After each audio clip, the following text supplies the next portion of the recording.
Hi, I'm the WanderingNewbie, and it's time for more Record Keeper. Today, we have the Final Fantasy 1 event, Prophecy of Hope. It's a Final Fantasy 1 event. Normally I give a theming sort of summary for these events. The theming summary is, it's Final Fantasy 1.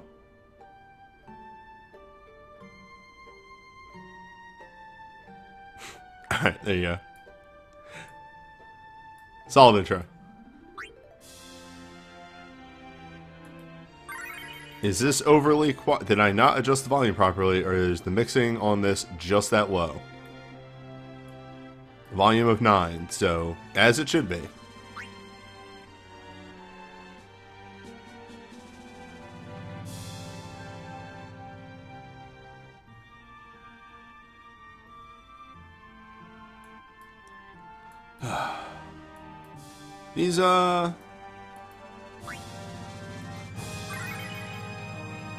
These bonus fights for this event,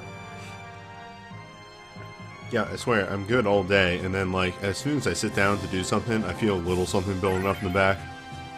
I'm way better, though, than I was last week, that's for sure.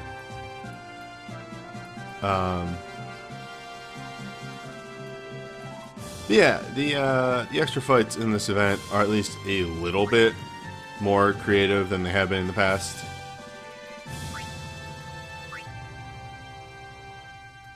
So I can appreciate that. Oh, you're going to see a lot of Thief today, by the way.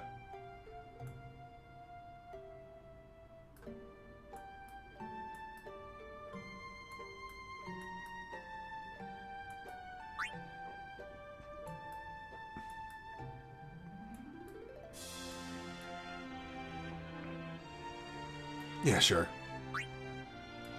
The 19th collab.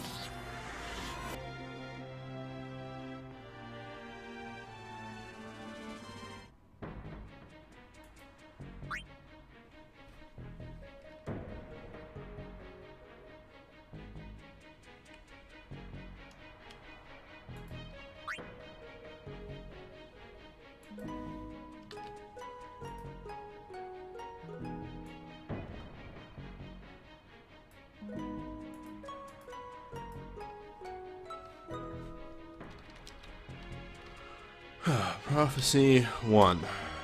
The first one.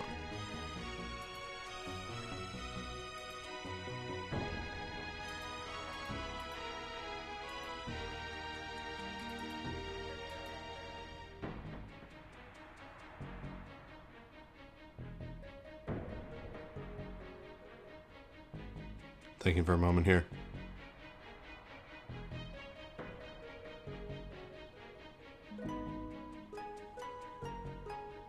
Yeah, alright, we're good.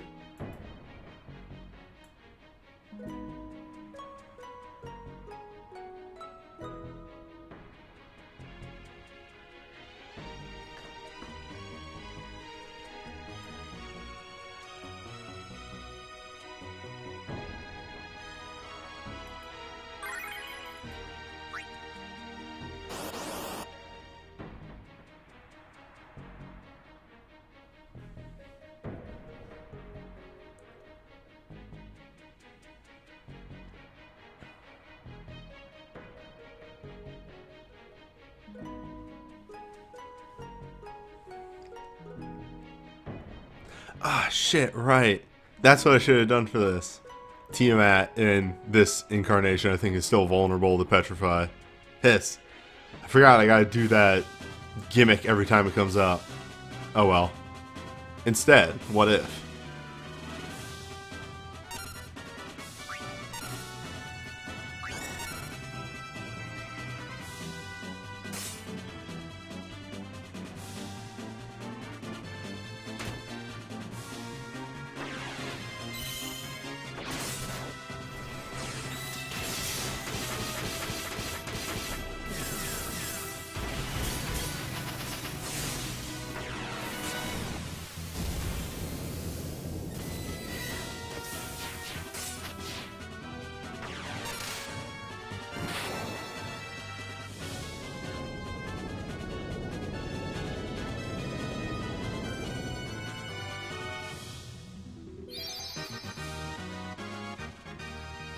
Yeah, I like that they started using the GBA music after a point.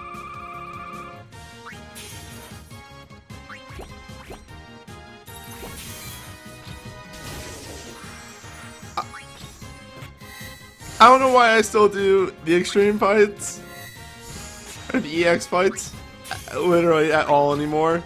I just had that thought of, why do I do the EX pluses still? Is it tradition? Is it because I've done them for 4 years and I can't stop now? And they only take about 2 minutes?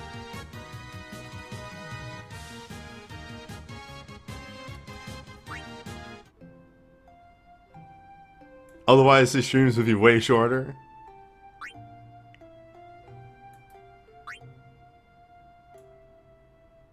Chaos. Chaos.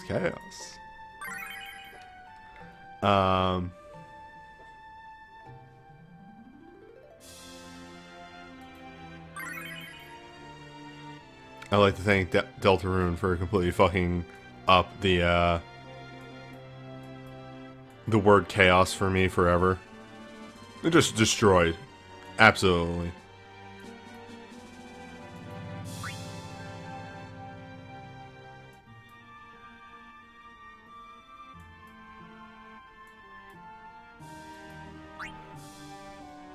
Does really nobody have...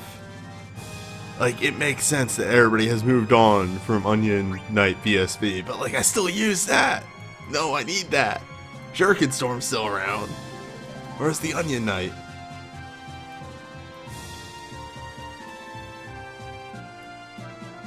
Ah, there we go. You're my new friend.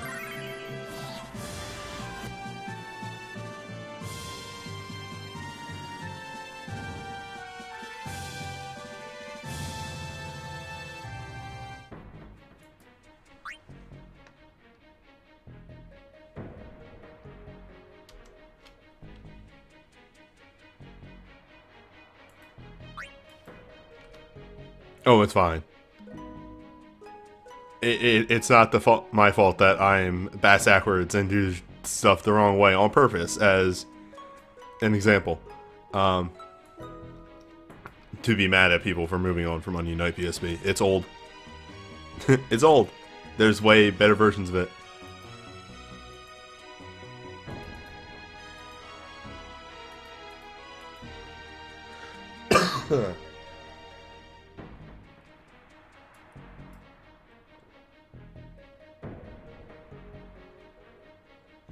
On the fault line, why no 5-star abilities? So the gimmick of my streams is that I try and show that these fights are doable without super endgame stuff. So EX fights I do without 5-star abilities or 6-star weapons. Ultimate fights I do without synergy weapons. And all of those, by the way, no soul breaks at all. And then Apocalypse fights I do with only super soul breaks. Just to show that that shit is doable. It actually usually lets me see way more of the fights than a lot of other people too, which is great. Oh yeah, I use glints as well in the Apocalypse because super soul breaks don't exist anymore.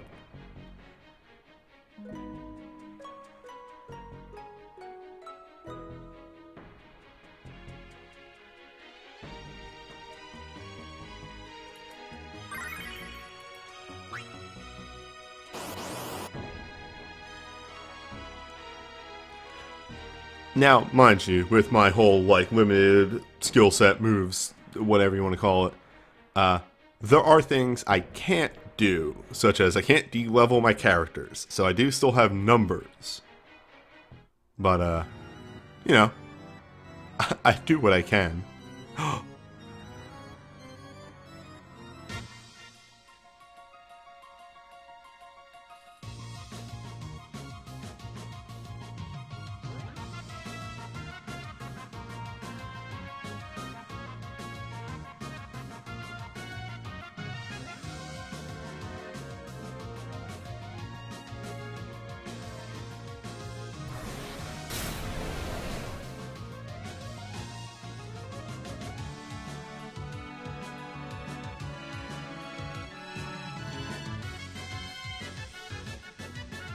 Great.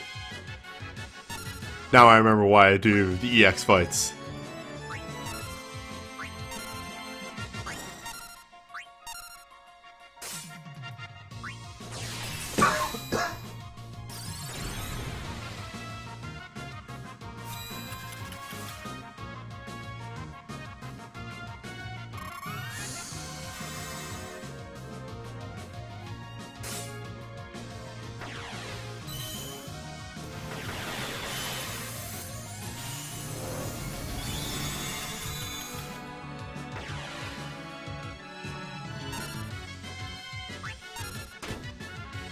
You want that buffer?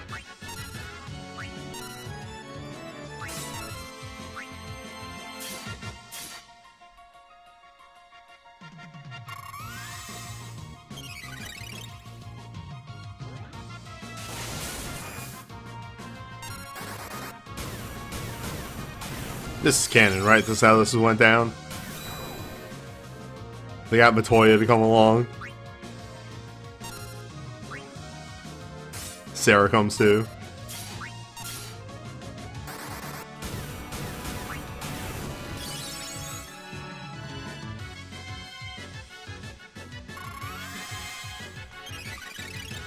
Man, give me that version of Final Fantasy 1 where you actually recruit. God, give me Final Fantasy 1 with a story, actually.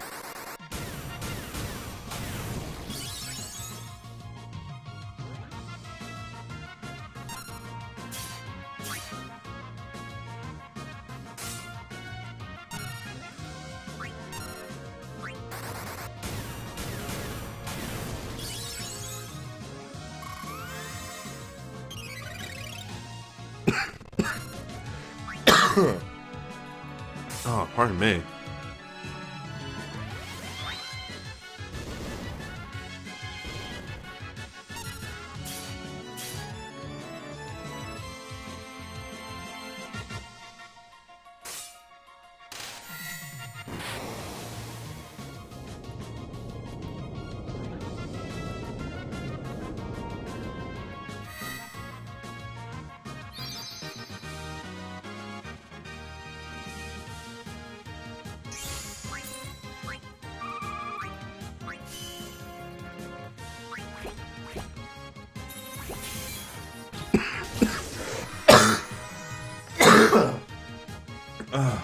Lord. I gotta clear my throat. One moment.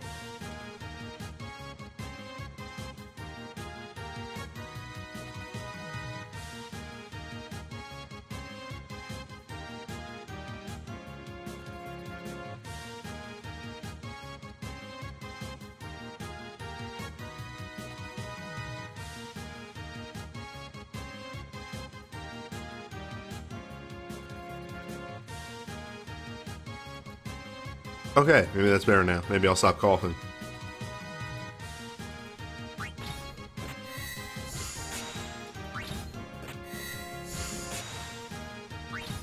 My throat is giving me less shit, but there's still that, like, lingering gunk. And that's what's pissing me off now.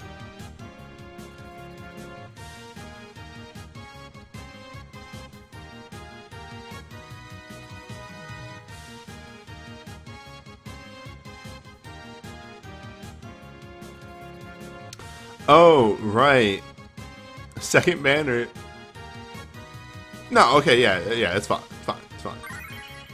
Second banner is at 9, and yeah, I planned for this. We'll be fine.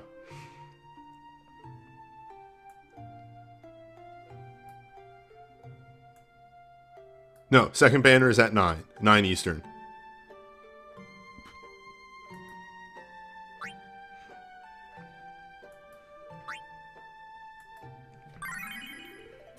So welcome to the gimmick of the event. Every fight is a forfeit, every one of the higher fights, but with some random mooks from the dungeon.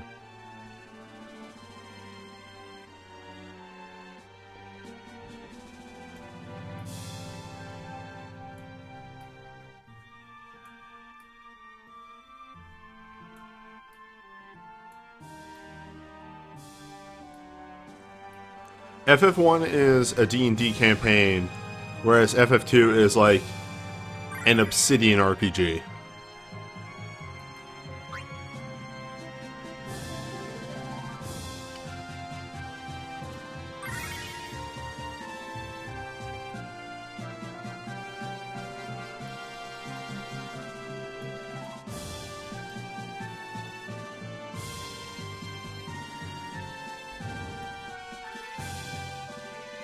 So I gotta peep this party real fast. Okay, I did account for that, so... You. Get in here.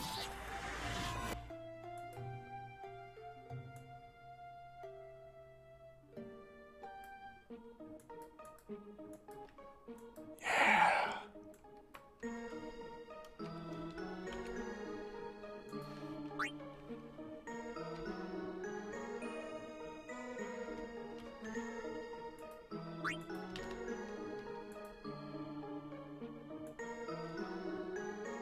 I should play Final Fantasy 1 again at some point.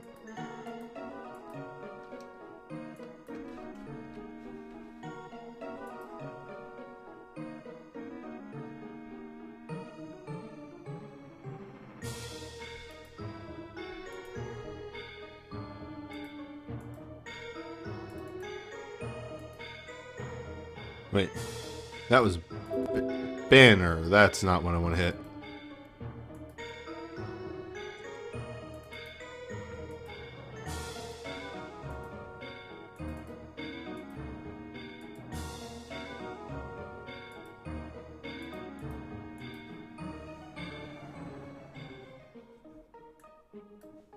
All right.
I goofed up real bad.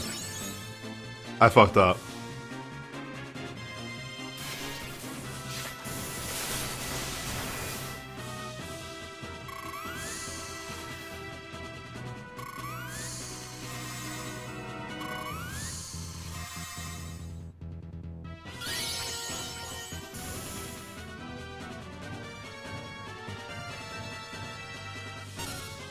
Apparently it is fine, because T-Mat is just deciding not to go.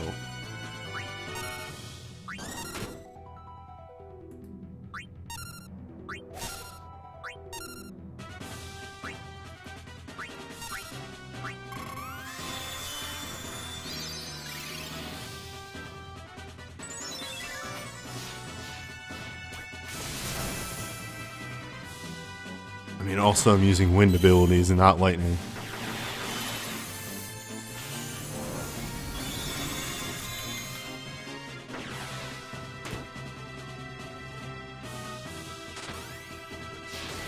I know, you see Kane, and it's a natural reaction. That's fair.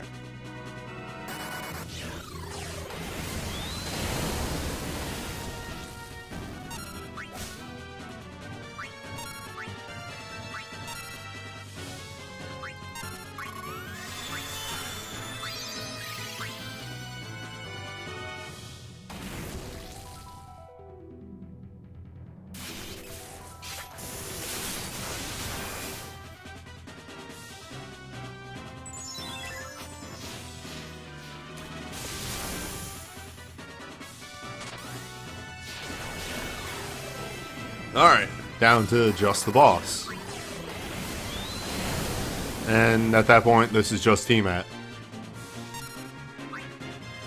T-Mat does some elemental stuff. I think she has a status effect or two.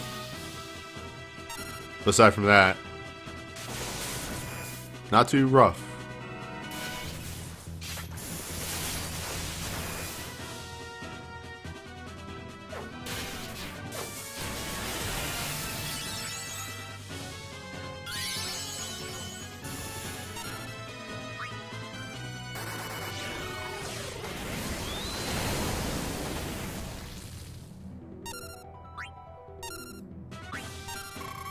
And of course, the bosses the main bosses have reduced health pools because it is a multi-target fight. Oh right, poisonous gas. That's what she has. Which, like, I don't know. Poison's not real.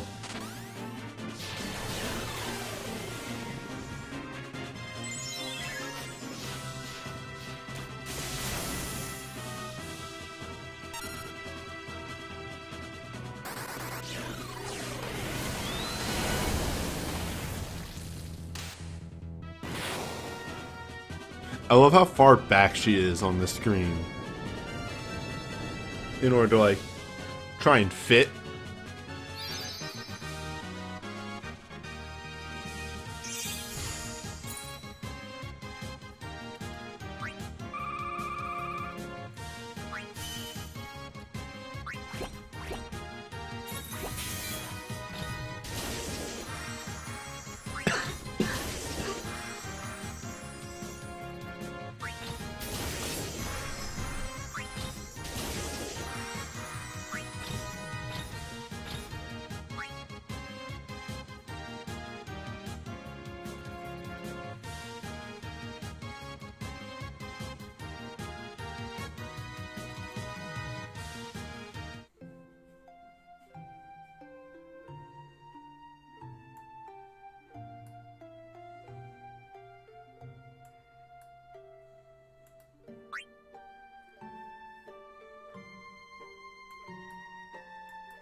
Yeah!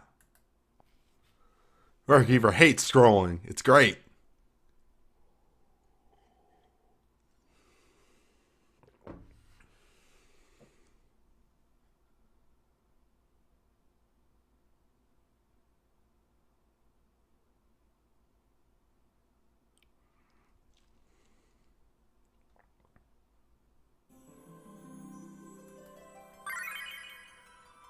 Oh no, Katarani,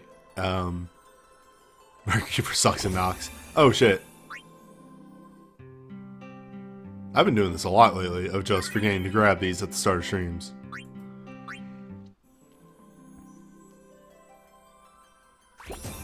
Like, the thing you always have to remember whenever you go, is this my fault or is it Record Keeper's?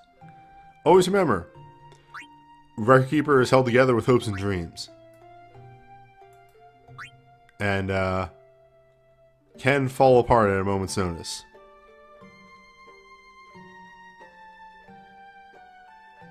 Ah, slow and sleep. I think we have a couple that do those.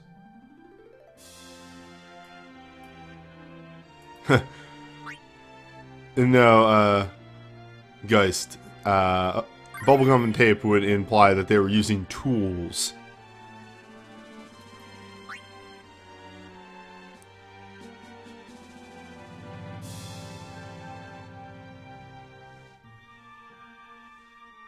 Yeah, it's more stable on my phone too than it is in this emulator. It's just because Record Keeper is such a fucking mess. It emulates so poorly. Also,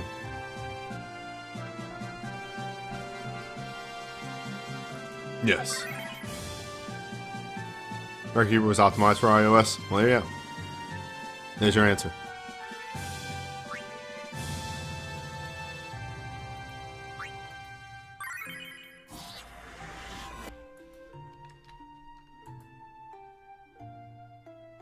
Oh my god.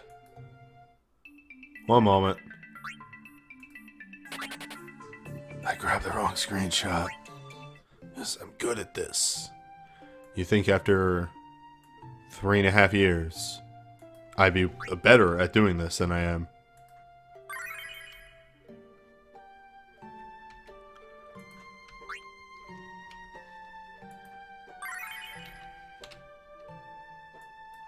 I want to say Record Keeper uses some weird amalgamation of like HTML code.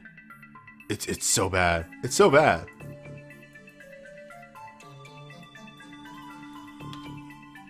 Don't quote me on any of that. But you can quote me on it's bad.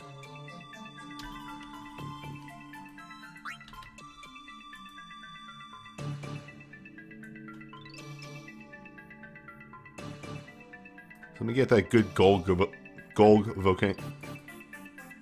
This song. Golg Volcano.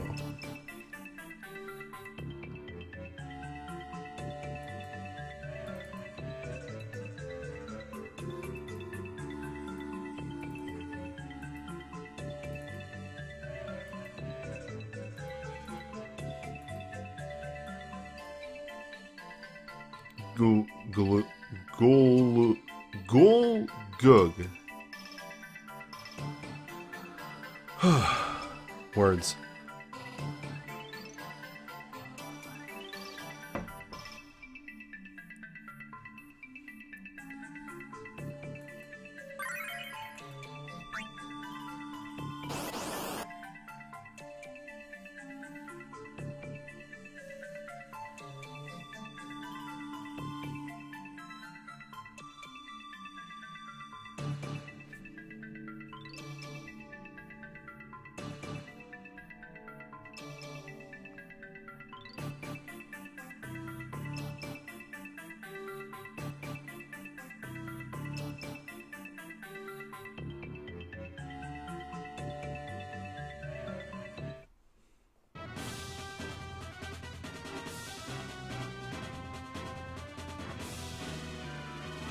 Dagons.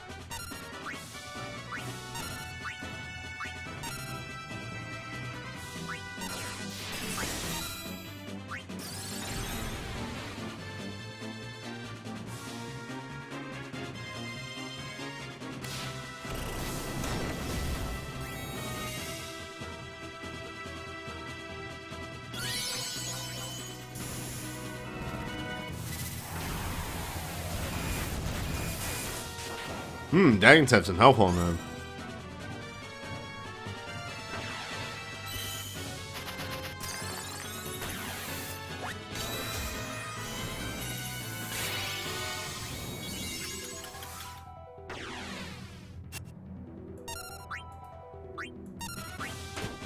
Wait a minute.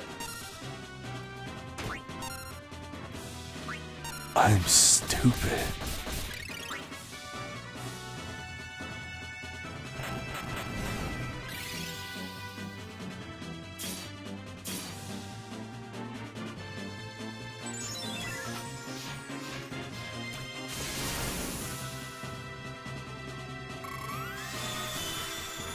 For this event, they're very much ad bosses.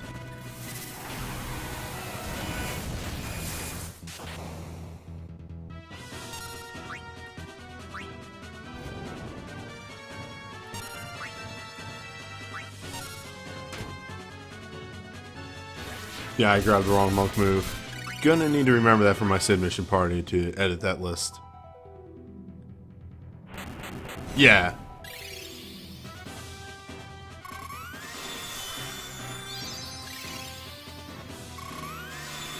This is fine. Her health is going down. We'll get there.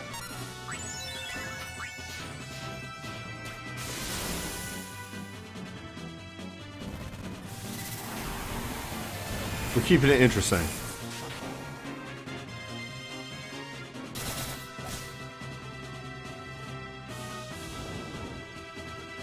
Bosses are getting spicy.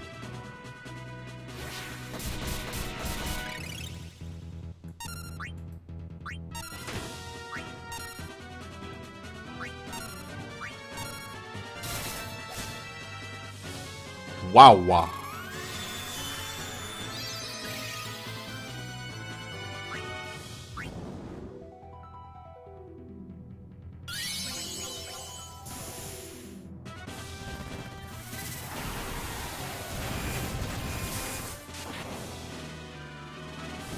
Well,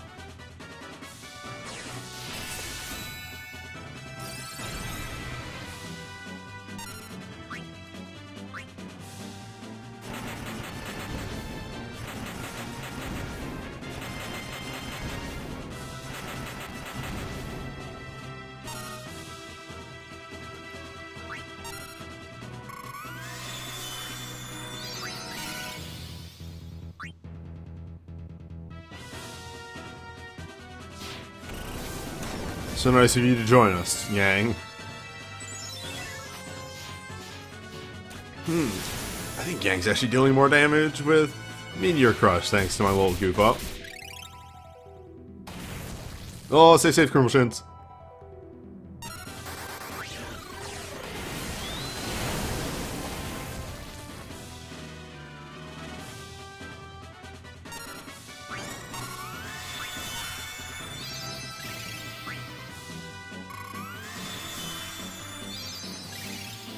Ah, we're safe. We're good.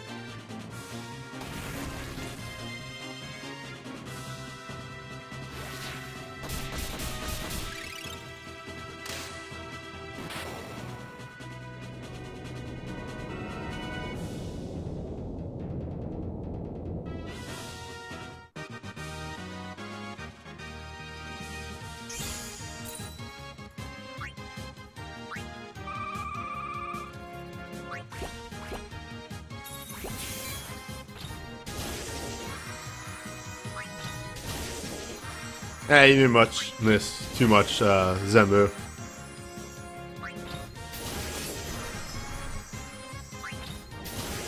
Yeah, the simpler fights.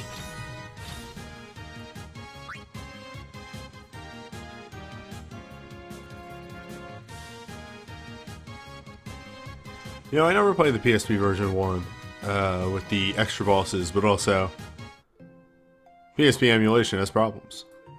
It's alright. It's like almost mostly there, and then like some games are just real goofy. Anyway, here's Kraken. He's got sharks. He's got, I hope you bought a little AoE. I didn't.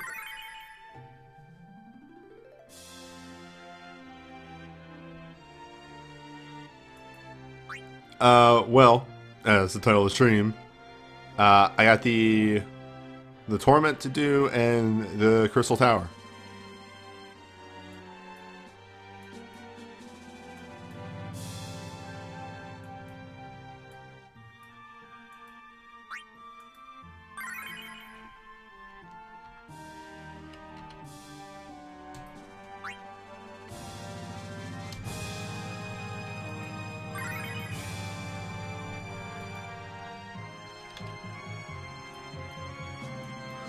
Okay, I need a culinary curiosity for this one.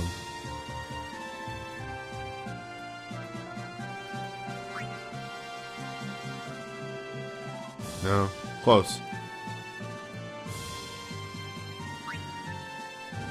There we go.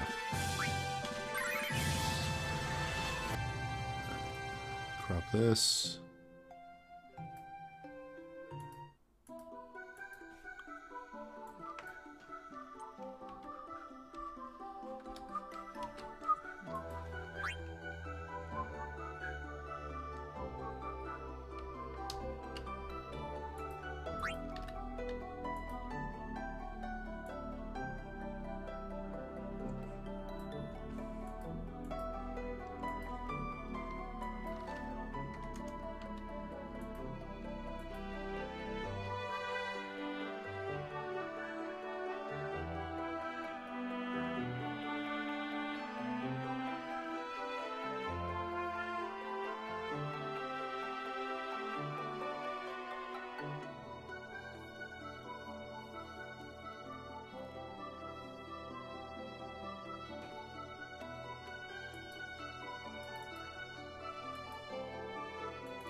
I don't even know what the lunar ruins are.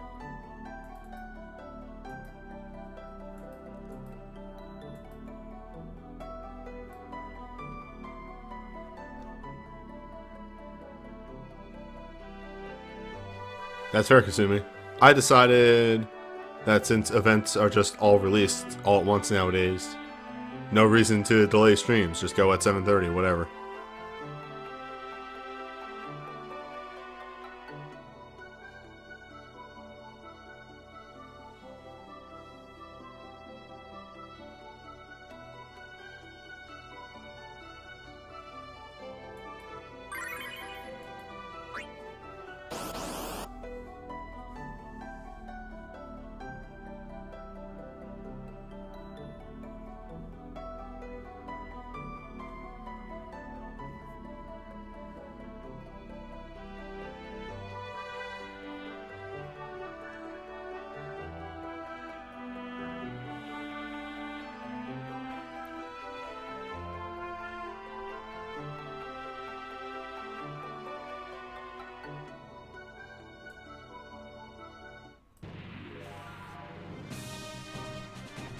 Look at this motherfucker.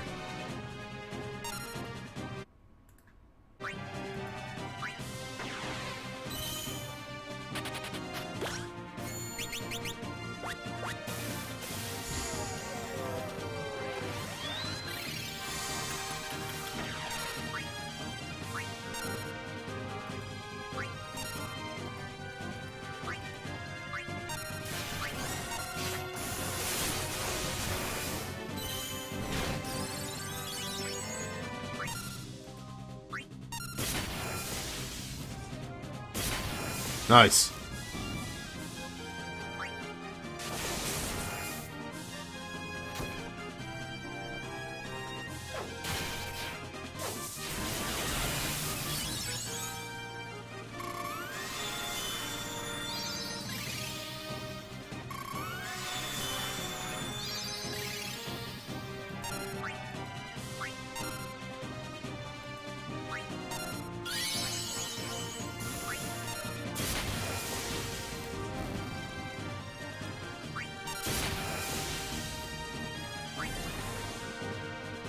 See, that's the danger move, Ink. That's why we have Ultra Cure on this party.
Oofa.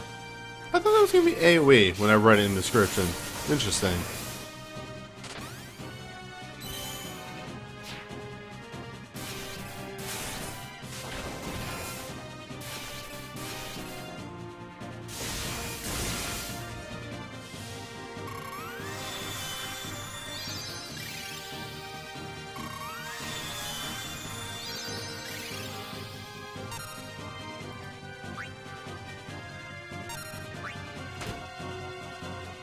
Why is Sid's life bar still there?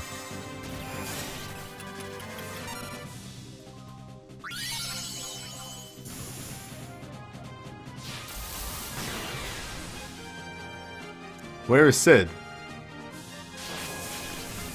There he is.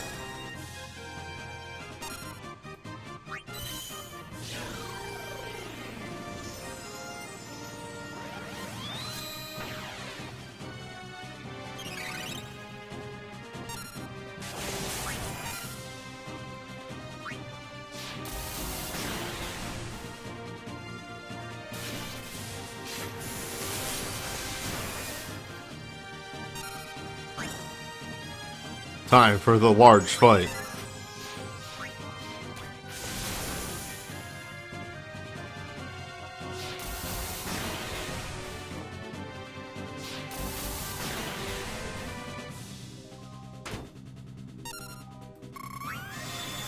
Enormous scuffle.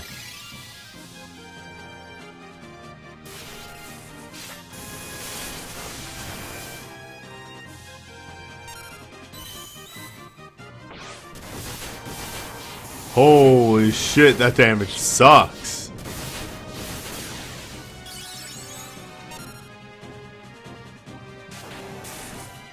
Wow. Well.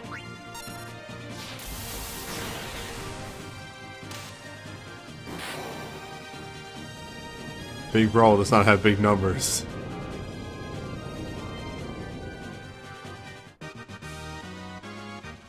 Oh, is that affected by row? Why? Why is that affected by row?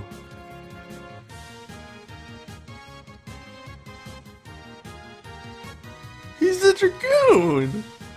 That's his job!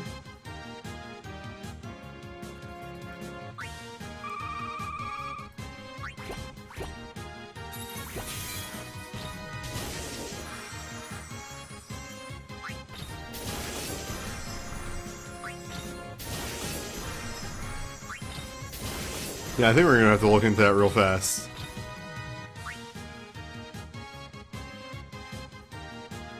I mean, the real answer why is because it's a Super Soul Break and it's before they actually thought about that shit.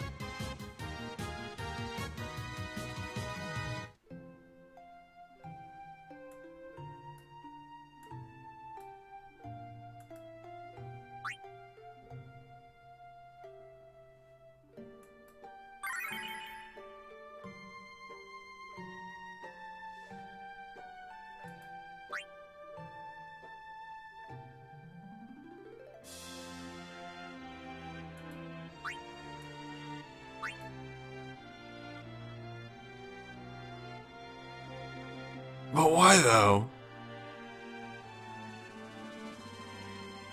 Do they buff stuff ever? No. No. It sucks. Record Keeper is very much a power creep game. But,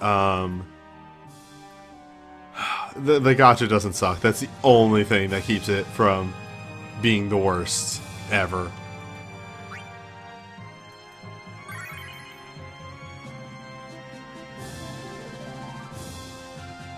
If the gacha was bad, this game would be irredeemable.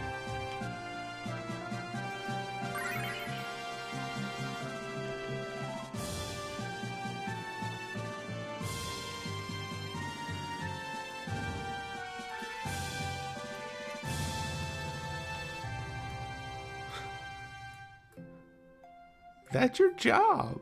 You're a Dragoon.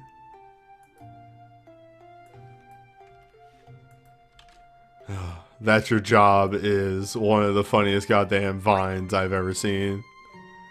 And it's one of those things that me and the Thai crew will quote until the end of days.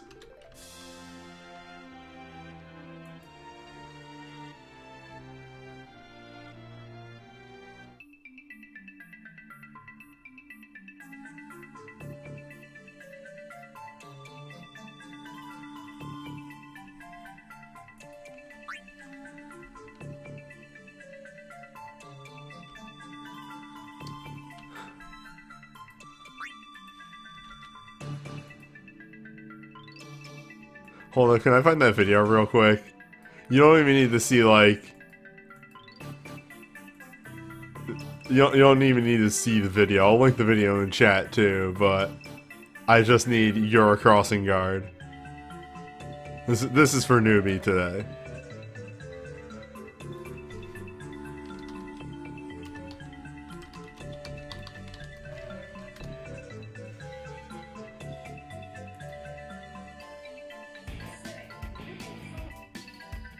Oh, who was that?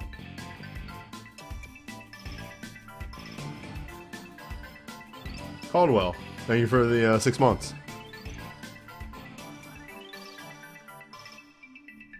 Alright, hold up. This is, in fact, let me just do this real fast. Again, this is for me. Stand out here and look after your kids. But tonight we'll show you the potential dangers we caught on hidden camera. What I saw on that tape was absolutely unacceptable. This tipster contacted us after getting no results. Now we'll show you what we found and this public servant's shocking response. I'm not standing out there in the street and stopping traffic. Are you serious? You get out there and stop traffic. Police announced What? You're a crossing guard. Oh, they cut it off. Man. Whack. That repost cut it off. You're a crossing guard.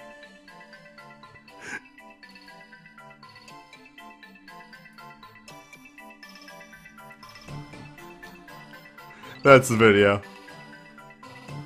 But yeah. Enjoy that video on your own time. I just need to hear that for me.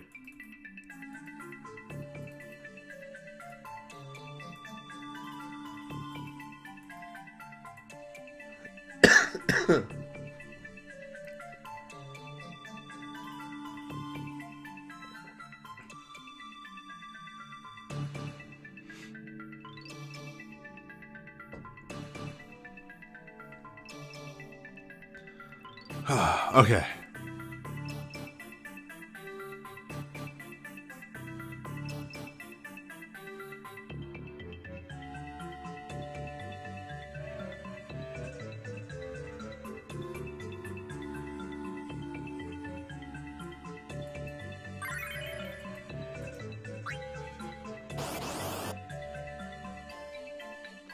I'm going to preface this fight with, I'm technically doing this the wrong way.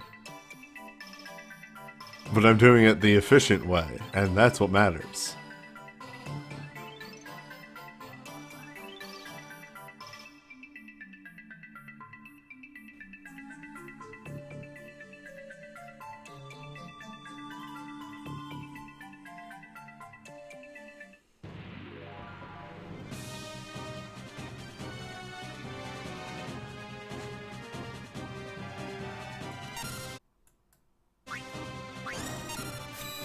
I love the in water up top, which is entirely useless.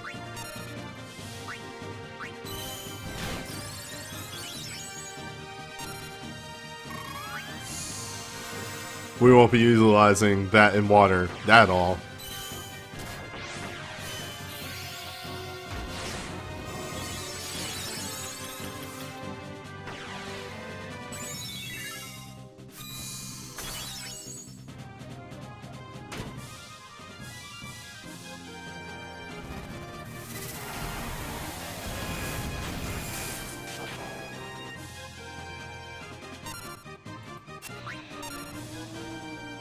Nice!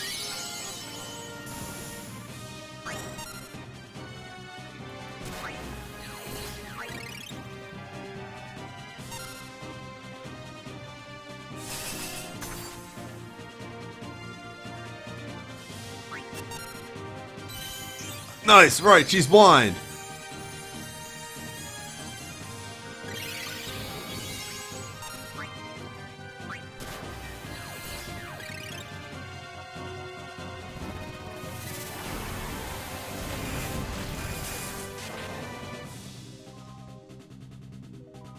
I'm doing some big Joy Venus moves over here today.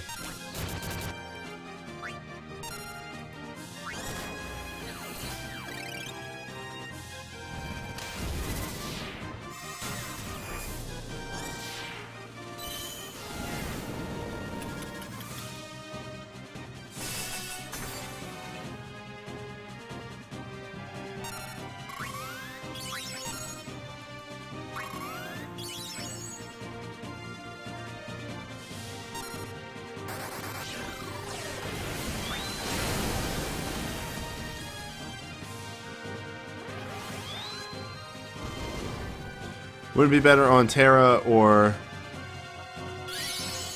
Krill because it increases black damage? Krill is turn 1 casting to protect. and Terra is using summons at the beginning. So really the first cast doesn't matter at all.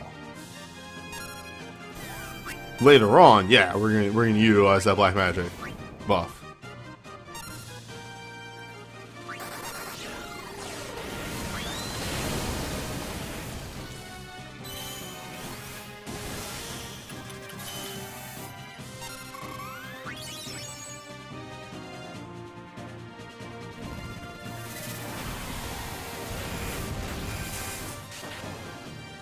Alright. I think we're about to enter Danger Mode. What does Rydia's Glint do? For 15 seconds, I think it's 15, it might even be more. She has faster cast time on summons and boosted summon damage.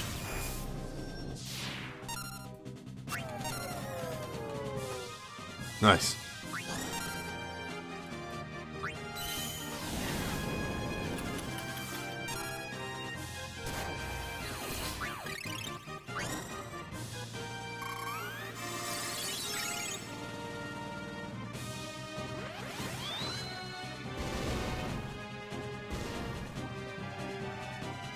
We are extremely in danger mode.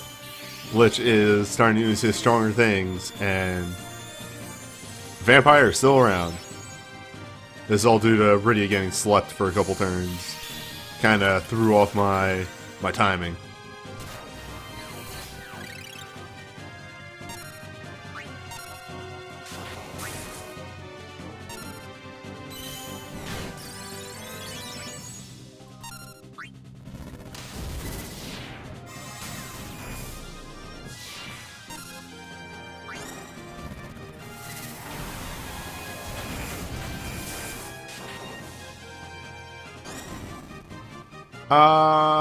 It wouldn't be Unicorn. Unicorn doesn't have a Dispel. Unicorn has, Oh my god! You rat fuck! Unicorn has Cure, Cure again, and,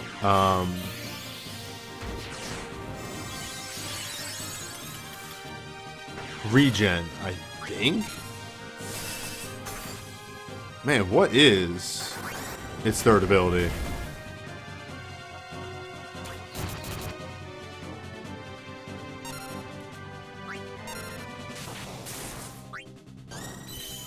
Asuna, that's what it is, right.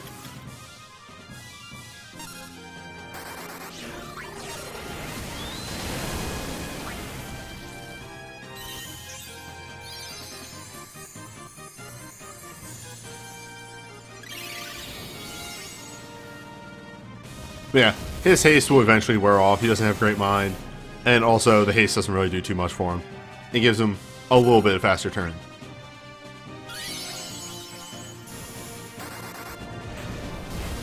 Aside from our debuffs wearing off at this point, god damn it.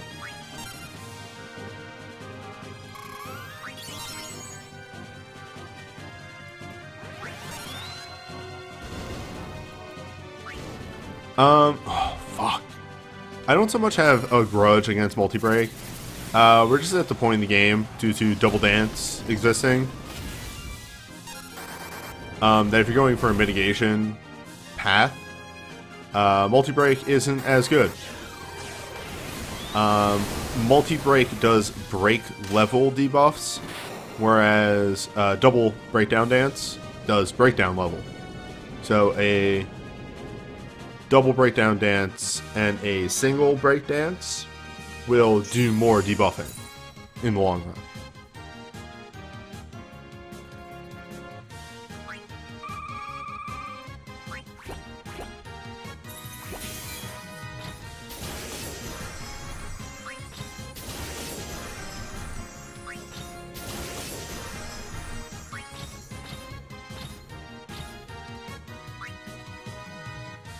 Lower defenses, you can kill them faster.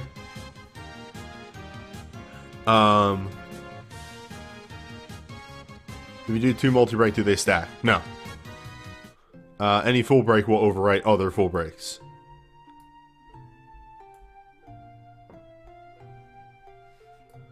The difference between single dance and multi-break isn't as big. Incorrect.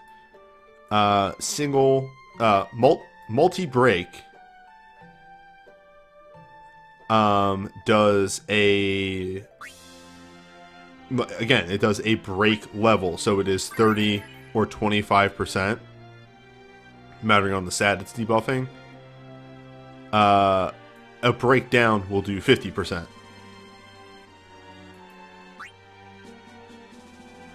I tend nowadays to play more defensively. If I want to play more offensively, I'll use a full break. I mean, it does still get... Okay, so let's say we're talking about a high-level boss. It has 100,000 attack, right? Multiply that by 25 for the double break.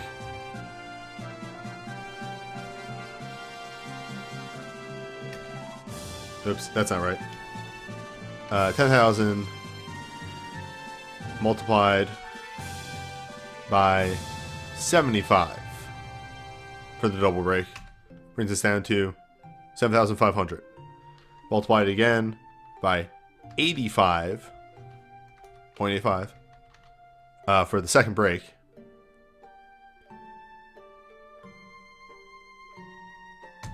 It brings us down to 6,300. About 6,375. Okay, so take that 10,000, multiply it by 0.75. I did it wrong again. 10,000 times 0.75. This isn't right. Why isn't this working? Oh, I want to divide. Or, yeah, multiply by, not divide. I'm hitting divide. Multiply again by 0.75. Brings it down to 5,625. So like a whole almost, about like give or take,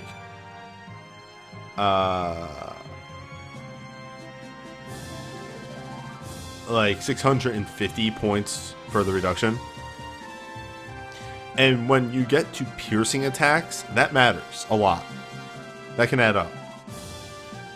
And again, I'm not saying bringing full break is bad. It's not. I do it sometimes too. On a single resistance, like a single offense type boss, I will sometimes bring, a magic breakdown and a full break and so on and so forth. Because again, you do get that defense resistance and all that. And generally, when I'm doing that, when I bring a full break, it is because I want to use a support character, support-based debuffer, as opposed to a dancer. If I'm bringing a dancer, I'm going to do the offensive debuffs because this is my personal playstyle. I tend to lean more towards a defensive style than offensive, which is why I sometimes have problems doing,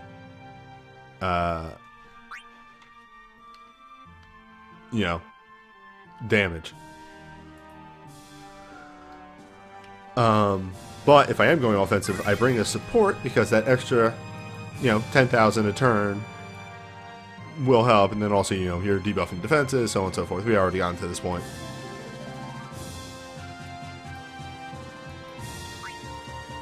It matters on the situation.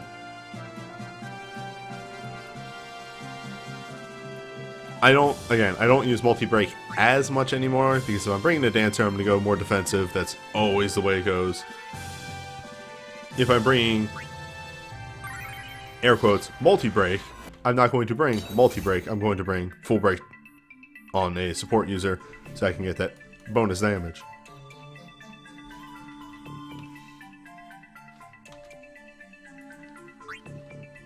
That bongus.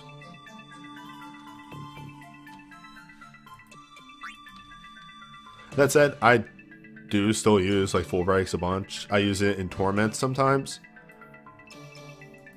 On bosses that do split damage.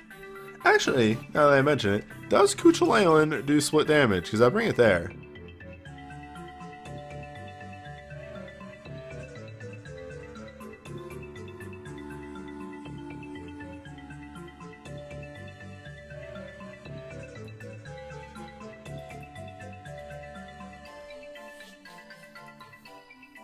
Maybe I should start bringing a flat magic down to that fight.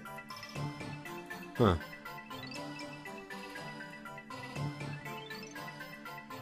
Yeah, Torment Cuchulain. Also.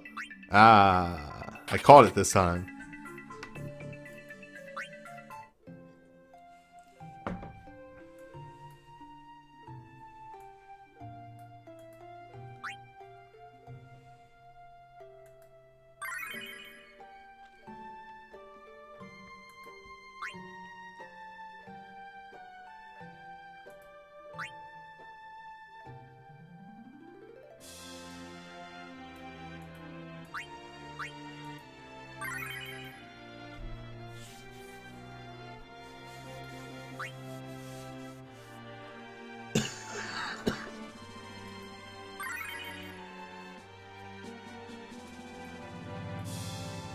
The big thing towards like what abilities do I bring to things, what what party setup do I use in Record Keeper is, and this is the biggest thing, modular. You adjust your party setup and everything always and forever. Keep this in mind, depending on the situation you're in. There is no cut and dry best answer. There are good answers for sure. But never the perfect answer.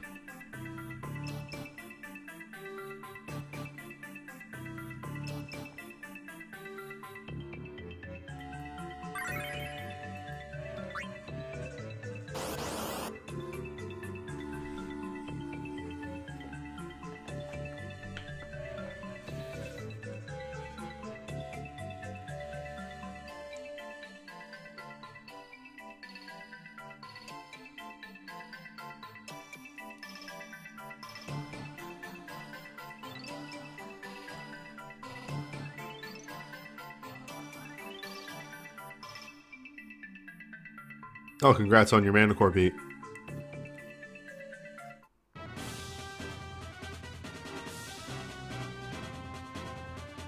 Have I done the Garland Torment? Yeah, I did some off-screen practice. We should be good for that later tonight.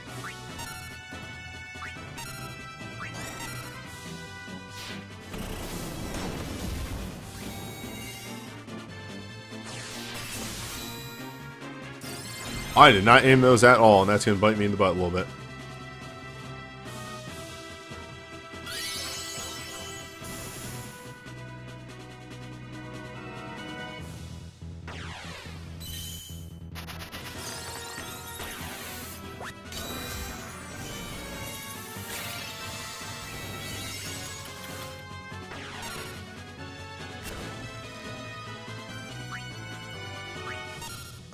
I think I forgot to put stat resisting stuff on them.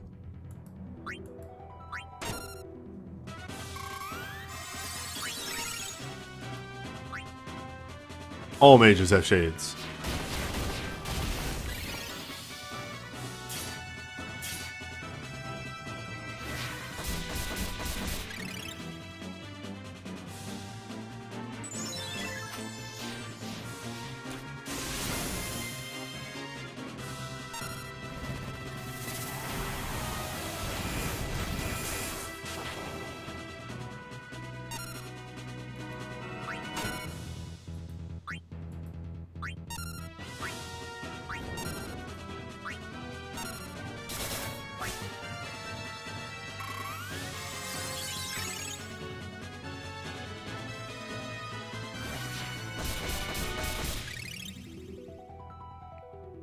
Stab.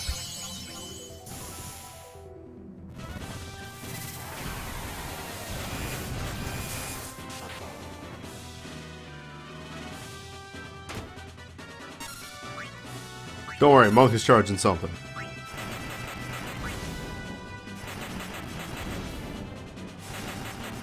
Monk will be ready to go in about 5 minutes.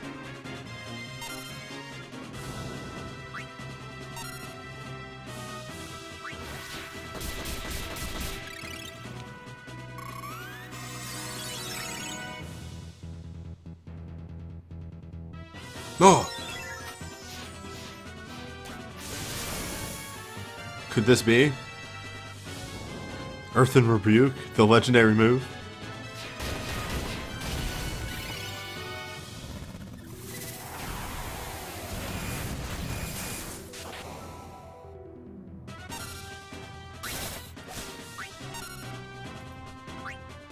Alright, Sarah may just drop here. Stay safe, Sarah.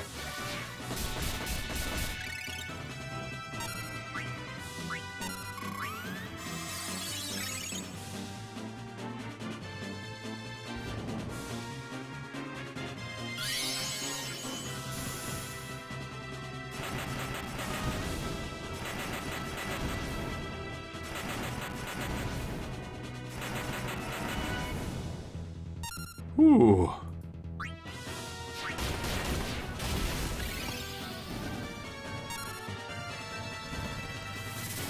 Got there.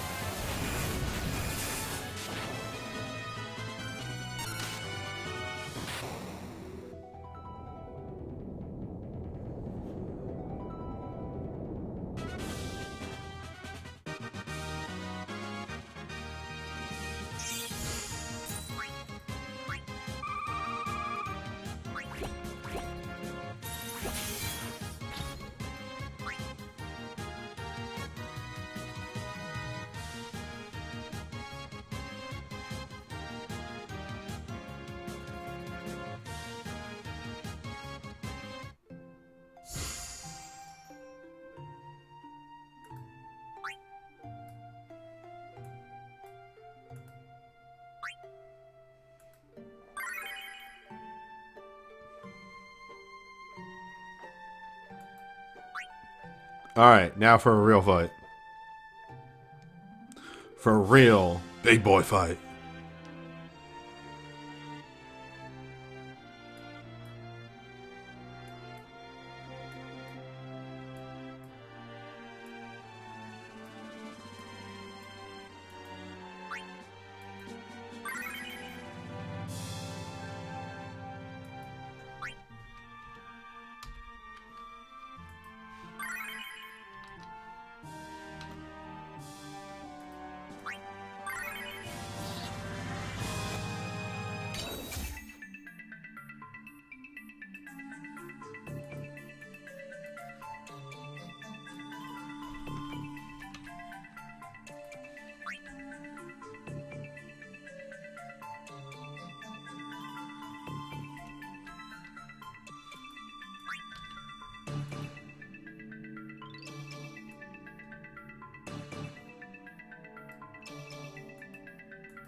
I have... How do I word this? Enough FF1 tech.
Well, if there's a bit, it has to load in the memory. It has to think.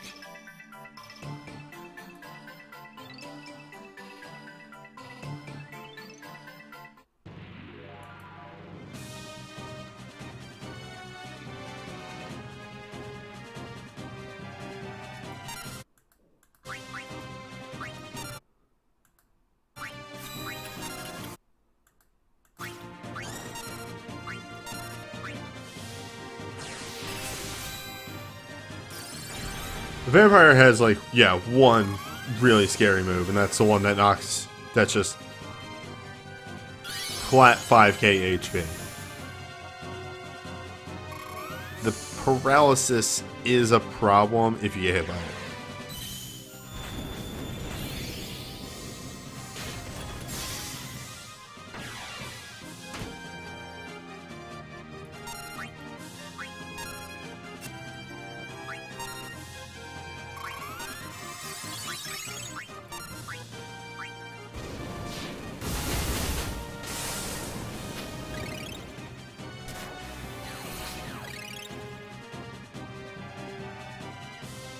Yeah, but the paralysis hit chance is like 20%, I want to say.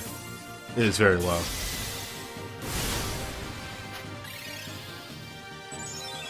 So my main problem with Final Fantasy 1 as a realm with my kit, I have no stat boosting breaks in this realm at all.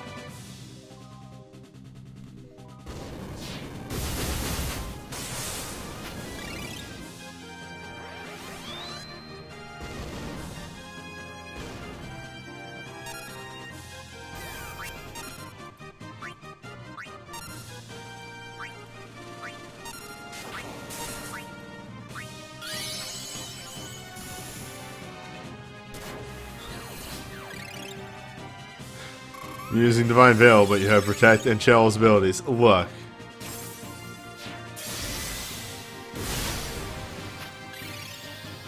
Look.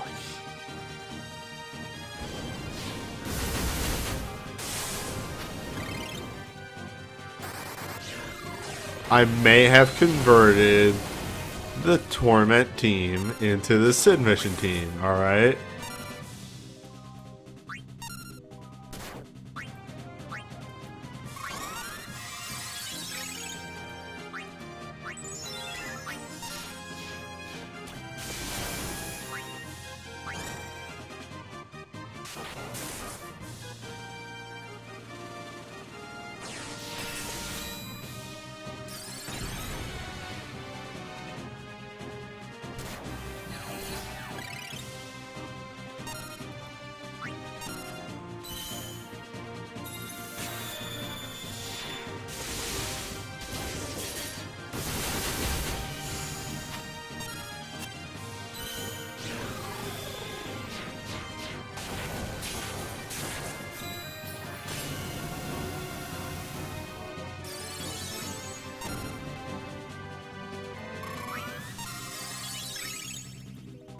It's time.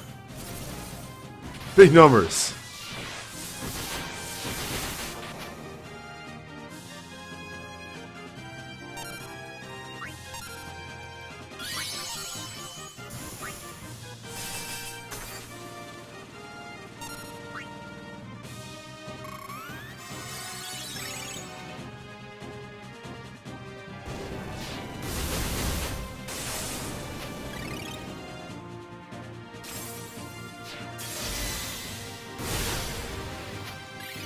Well, Warrior of Light's online.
Just glances down at my watch.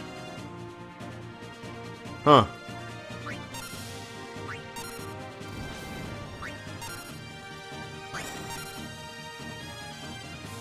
Any second now. This is the biggie.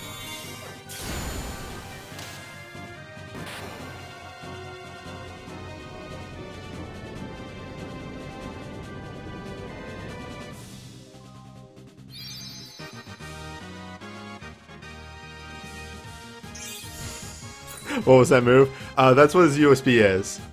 His USB 2. He goes into a super mode for a bit, and then at the end of the super mode, he has a finisher.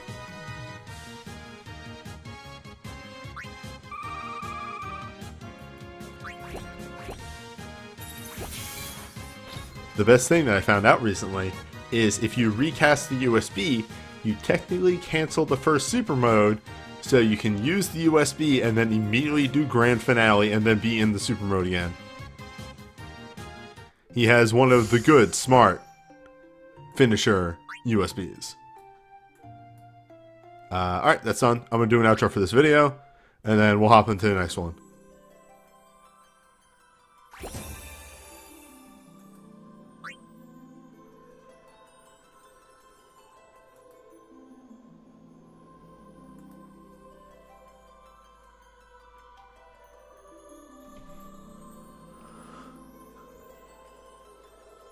So that was it for the FF1 event. Nothing too hard, but I like where they were going at with those extra fights. They actually put some thought into them and gave them a bit of flair.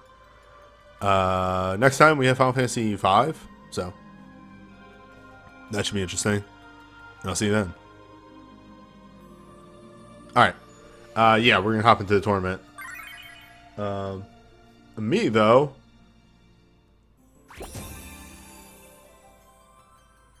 am going to the bathroom. Be right back.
Hi.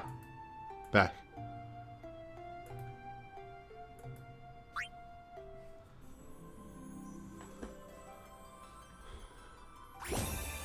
What are all these announcements?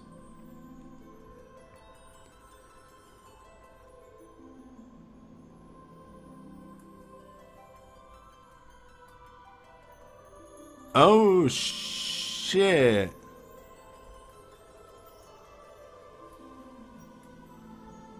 Is the Dissidia event starting tomorrow? Yep. Oh, wait, there's something else. Oh, right.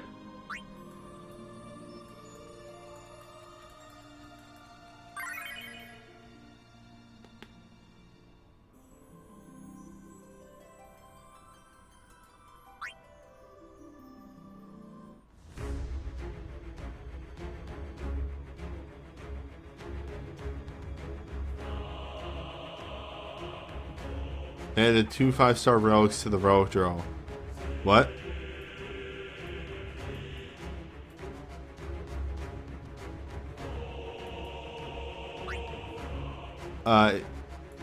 Don't quite parse that.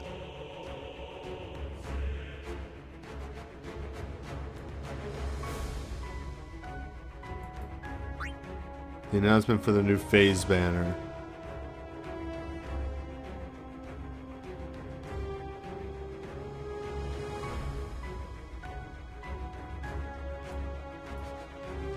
You mean like to that banner there's 2 more 5 stars on it? I'd believe it. They've been adding a 6-star and a 5-star, and there probably just isn't enough for one to do that for global.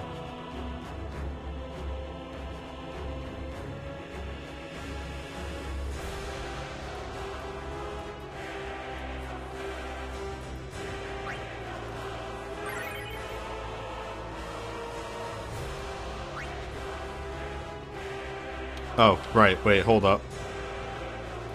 Forgot I had to do the intro.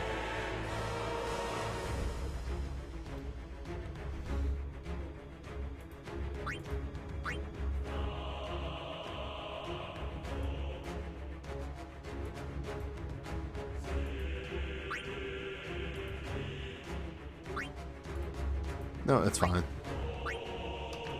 No, this isn't right either. Hold up. Ugh.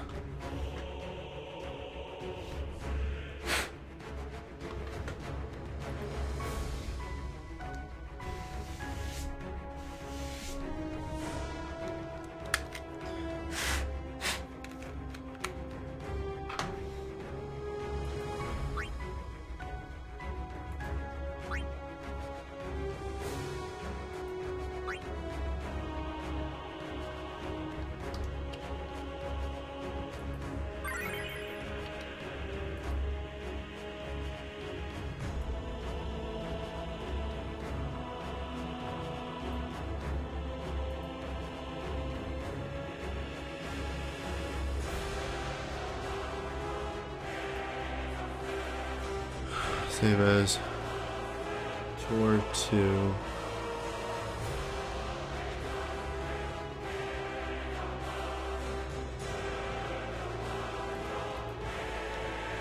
Zero one banner.png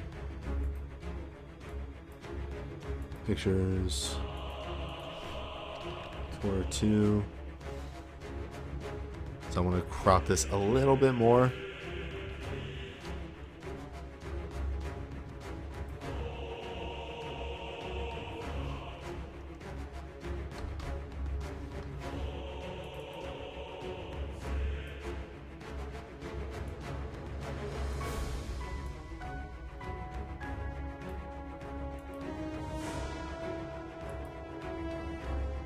Yeah, that's as good as it's gonna get.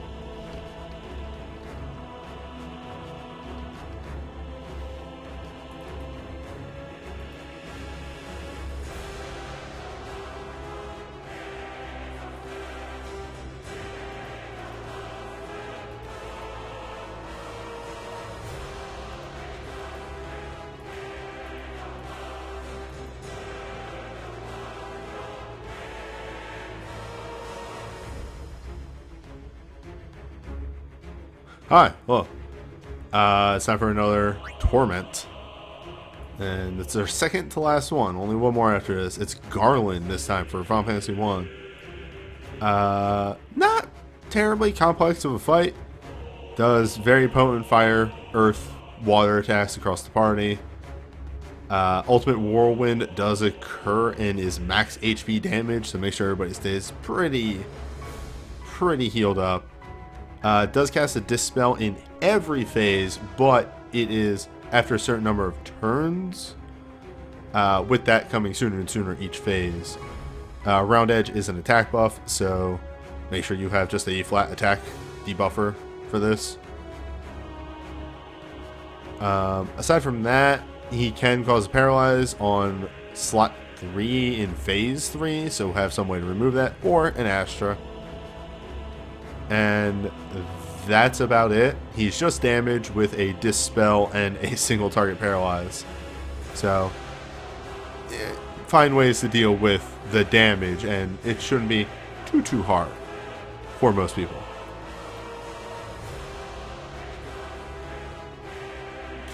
Oh, excuse me.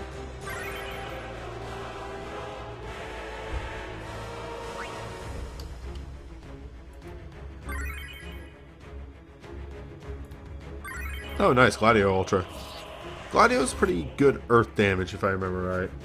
Can't remember what his Ultra exactly does.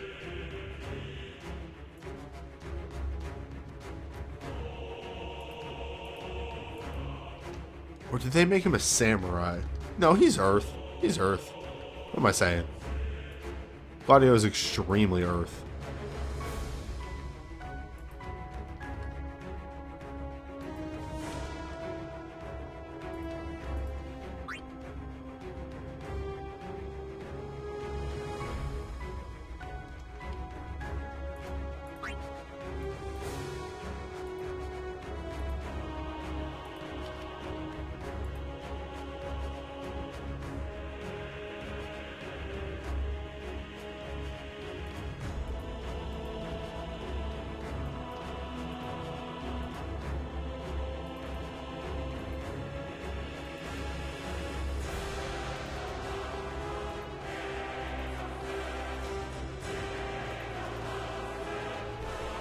Oh shit.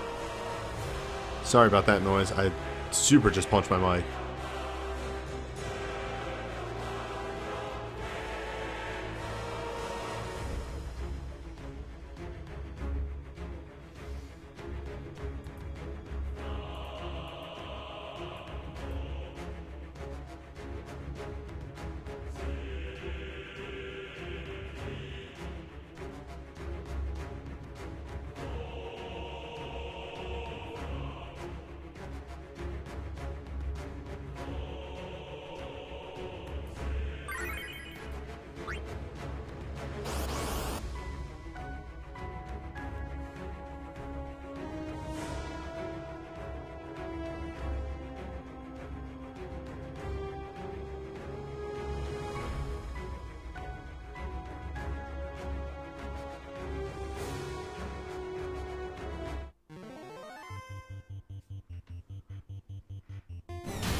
Oh, did you think that we were getting updated music for this one? No. Absolutely not.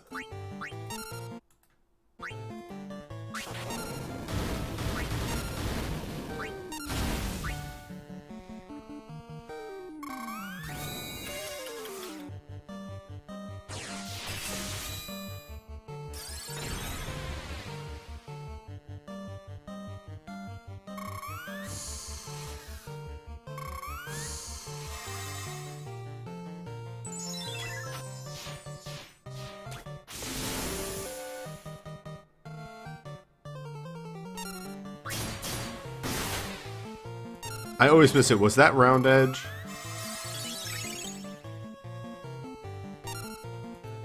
I missed it in my testing too. I literally missed the name of that attack every time. Okay, that was Round Edge. Alright. No wonder I started taking so much damage after he did that.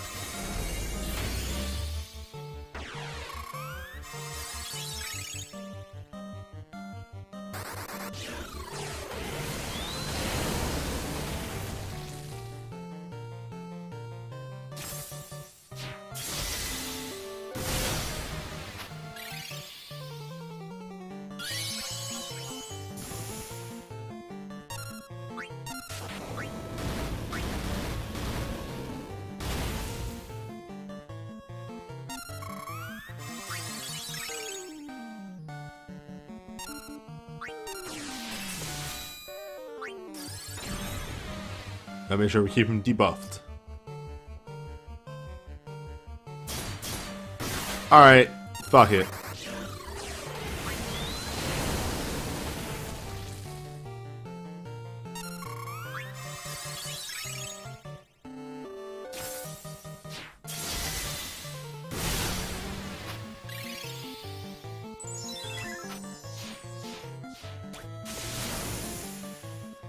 He can keep the buff.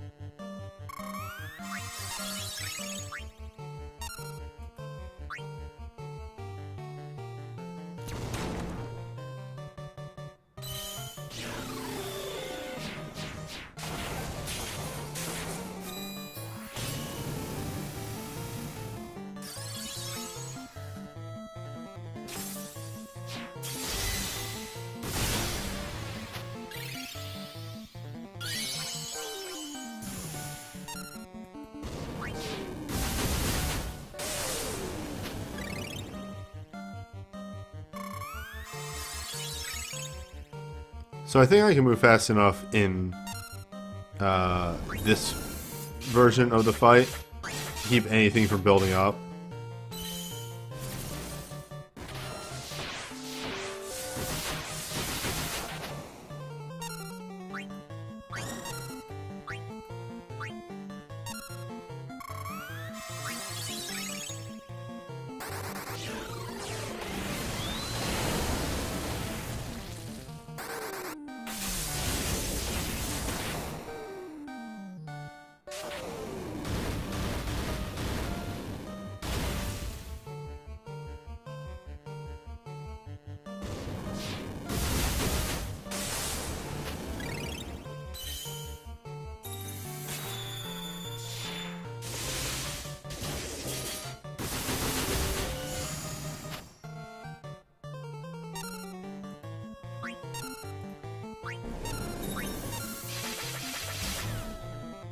That looked rad.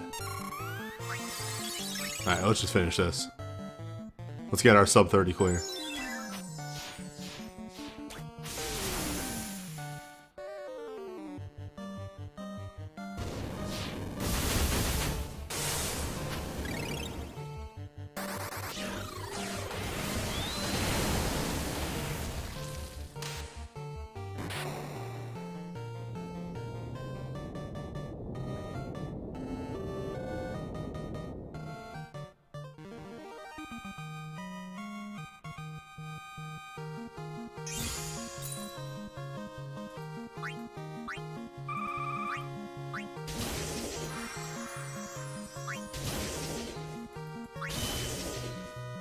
Nice.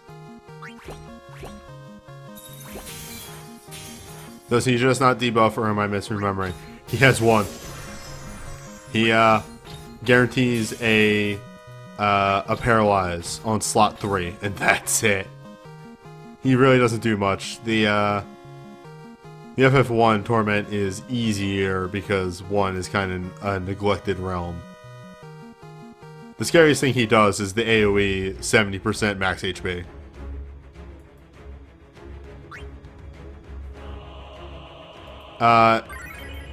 As I said in the overview, he can cast a Dispel across your party, but it's like turn 13 in phase 1, turn 11 in phase 2, turn 9 in phase 3, turn 7 in phase 4, and like turn 3 in phase 5. Like it, and I'm spitballing those numbers, but like the Dispel exists. If you're doing well enough, you'll never see it. Though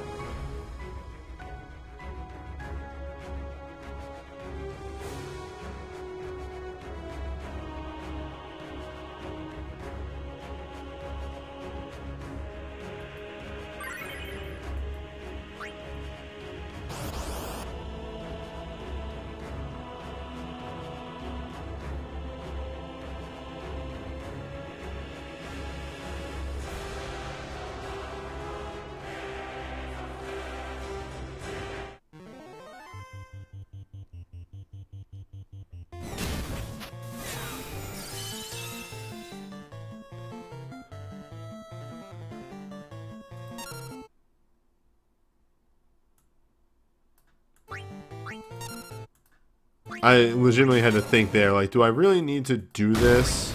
he's just going to remove it almost immediately. And then I said yes. Yes, I do.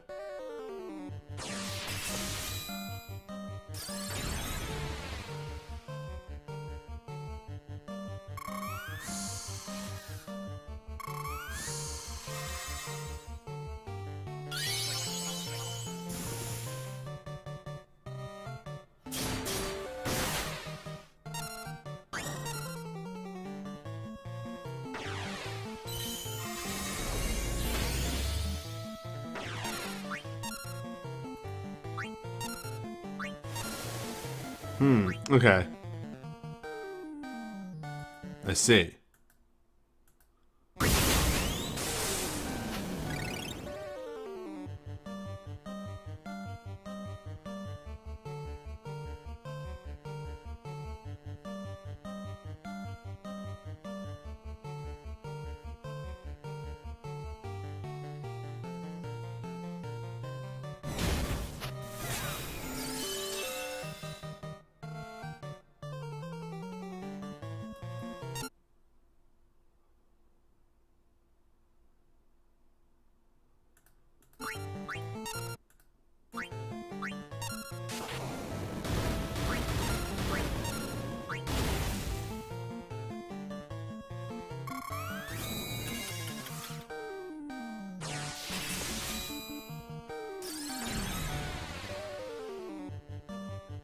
It seems part of the difficulty of this boy is surviving that turn 3 AoE.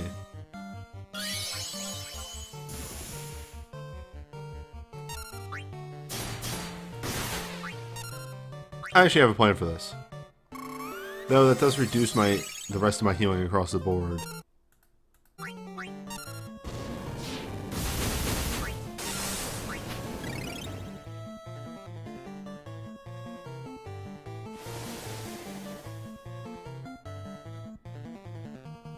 Yeah. Because otherwise Matoya's gonna die each time.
The only concern is hitting a disc spell, but we'll see how this shakes out.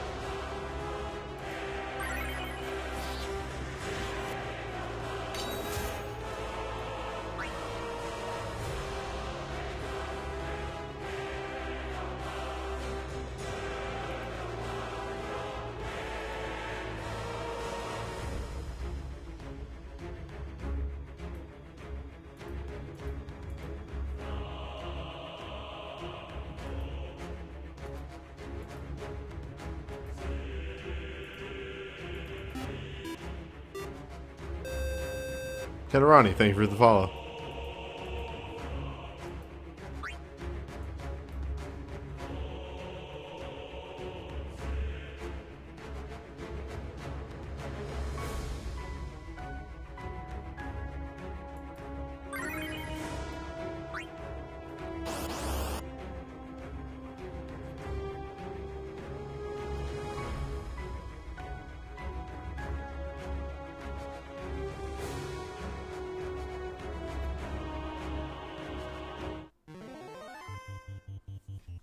Okay, with this setup instead,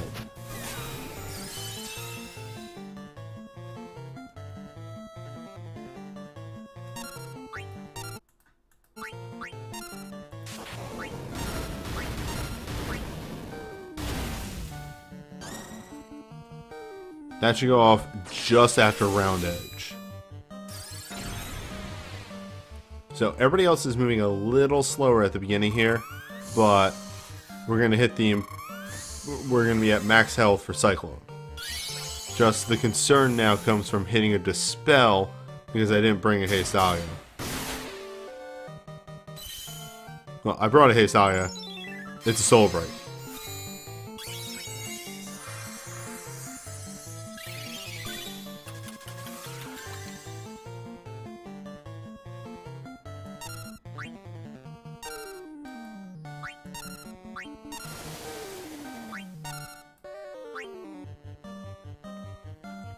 Alternatively, the other thing we can do is we can have Echo with just Dual Dance and Hestaga.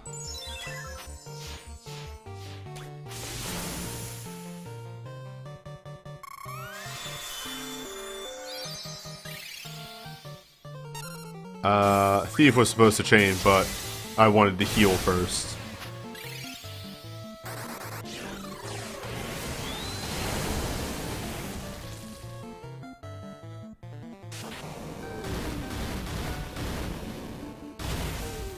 He does Blaze throughout every phase, so it's generally in your best interests to have fire resist on everyone.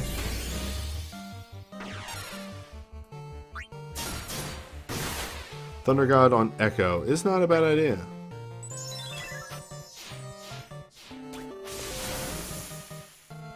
I would just be worried about blowing through her dances.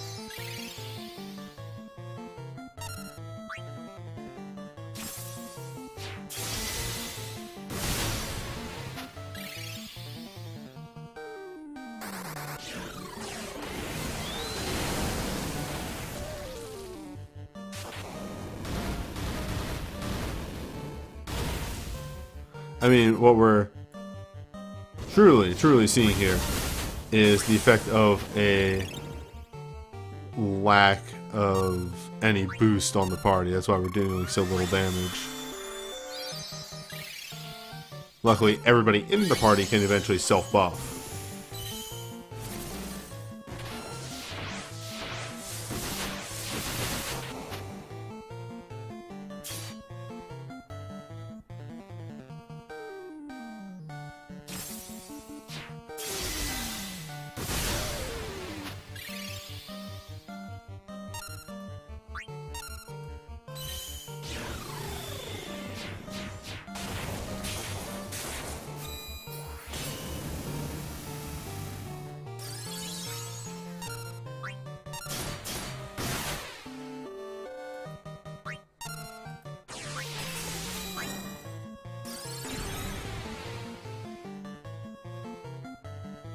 Alright, now that everybody has used a BSB, all the DPS have used a BSB, they've all done some self-buffing, so they have actual numbers now.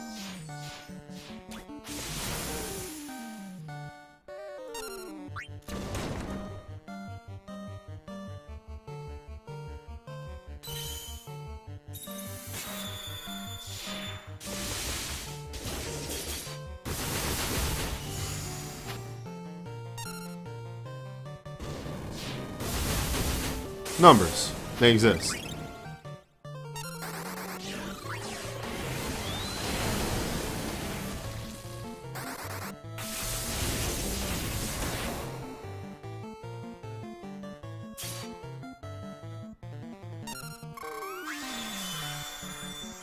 Well, luckily this fight is not going to last another 45 seconds. Absolutely not. That would be wild.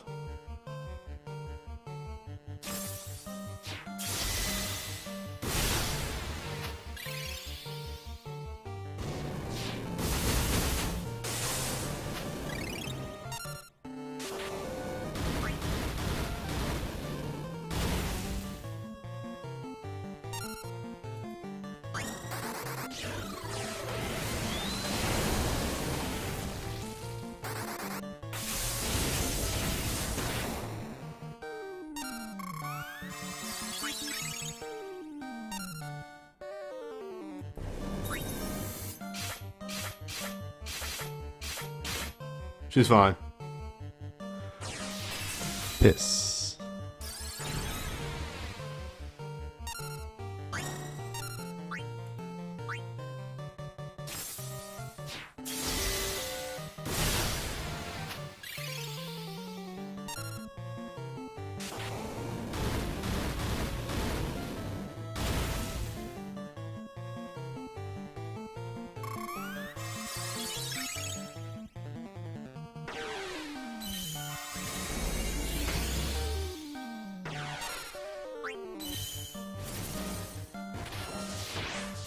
Look at that real number.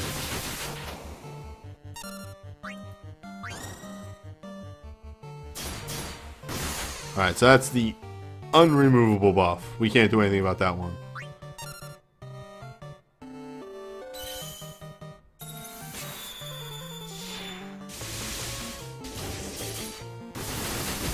This is it. Finishing strike.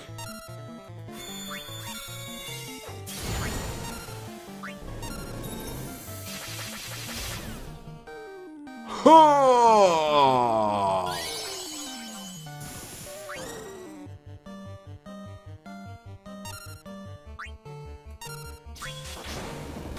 Well. Bye, Echo.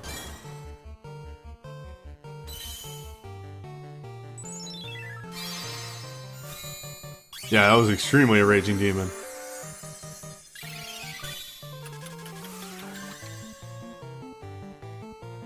Well, we can't die.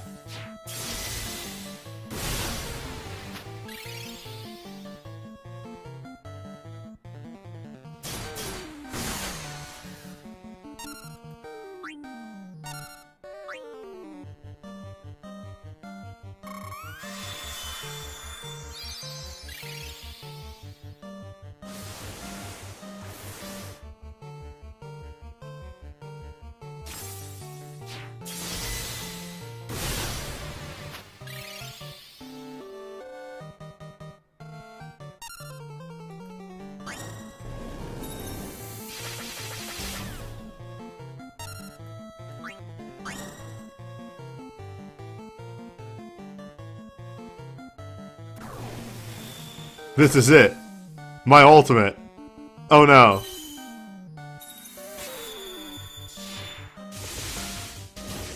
Wait. Could it be? This is the biggie!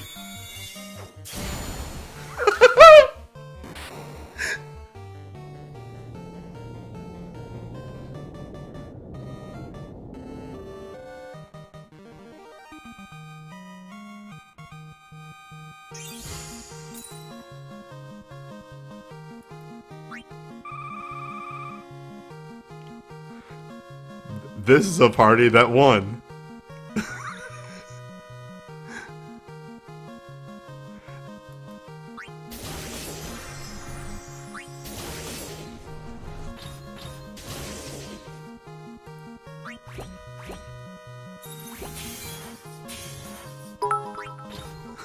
They hear the best Angel Cell.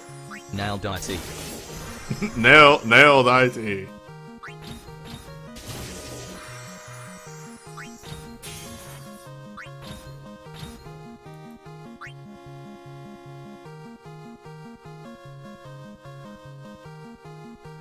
Oh, can't believe this is the biggie.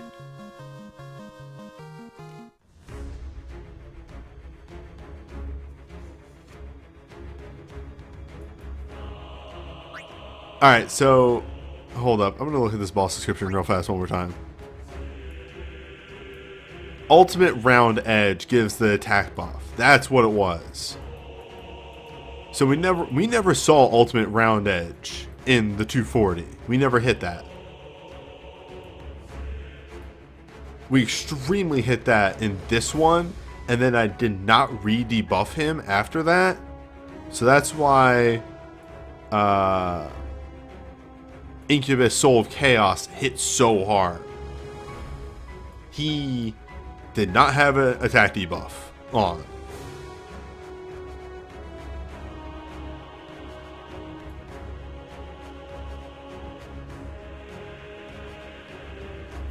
Yeah, also Incubus Round Edge had the buff on there too, but you can't counter that.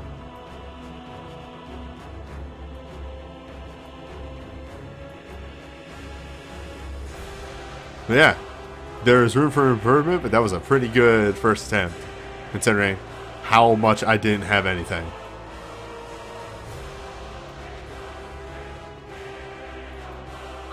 Alright, and that's where the video will cut, so that way we get a good little look at. Who the fuck is honking outside? Honk.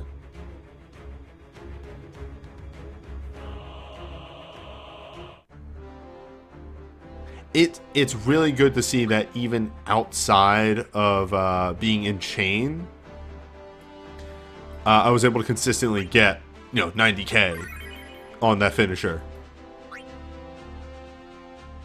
That's real good.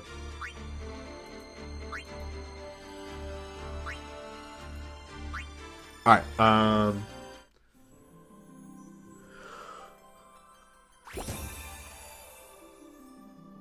so now we just have the Crystal Tower to do.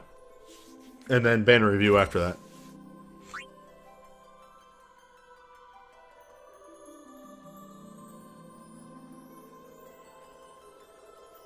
Oh, shit.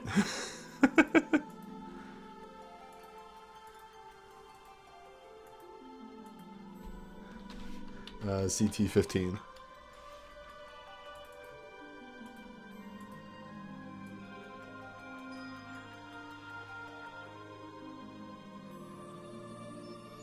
Oh. Hold up.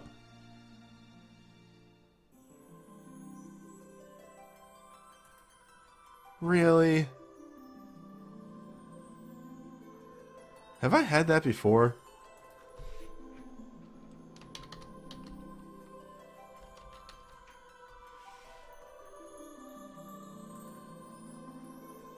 No, I haven't, because I've always been able to find it. Fucking goddamn. Okay, give me a minute.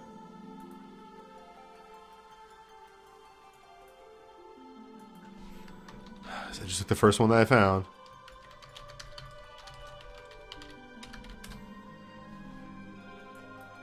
Don't know why they don't post these banners on the official site.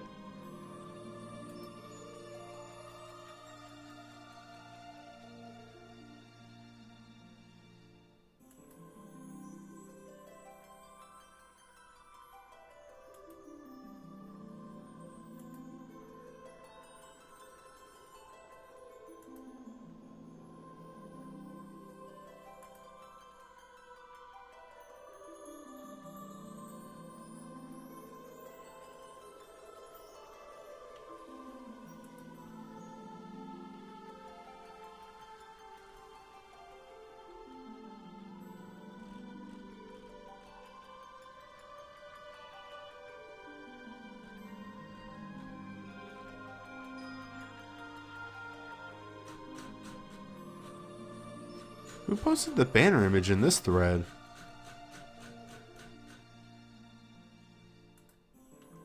Well, whatever. Save image as CT15. That, back up, save, my error noise, gone. Okay, and then there we go. I took out the watermark.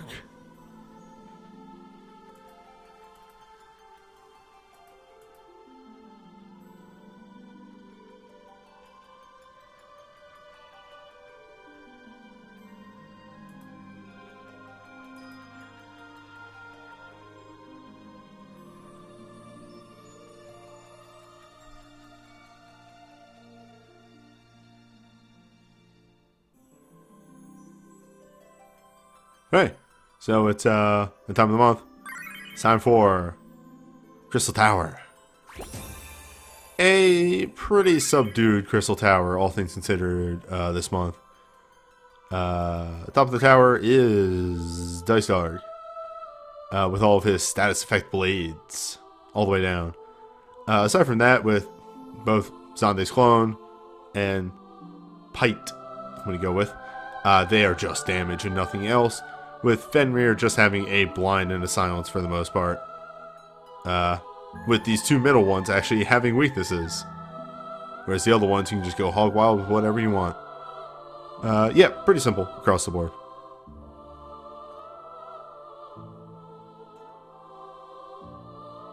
Alright.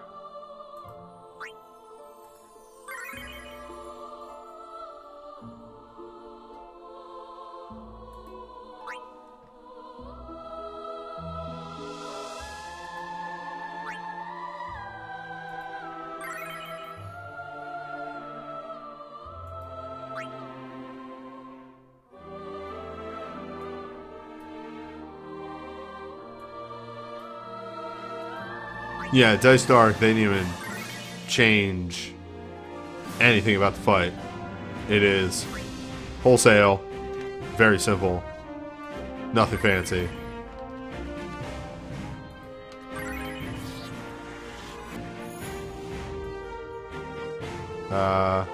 This should not take long.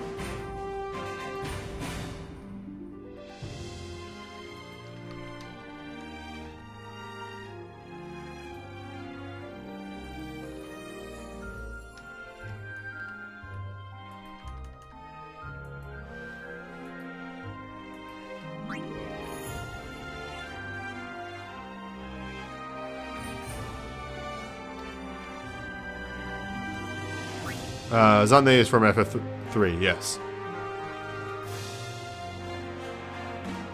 He was the king shit of Crystal Tower.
Oh, that was loud. I'm sorry.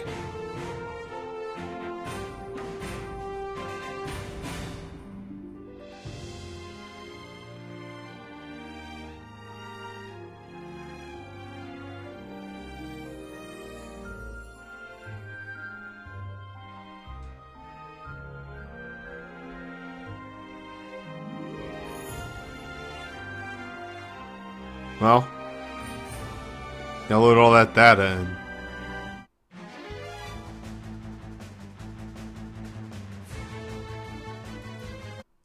We got the 3DS remix of the music for this. What?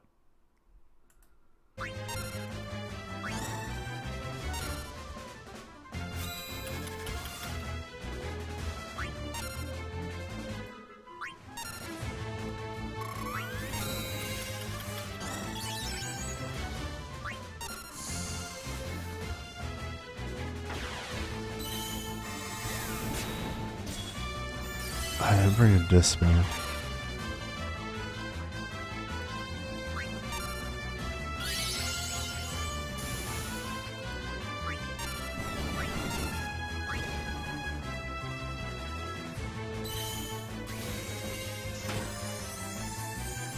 Whatever, I got Chain 2.0, so it'll be easy town.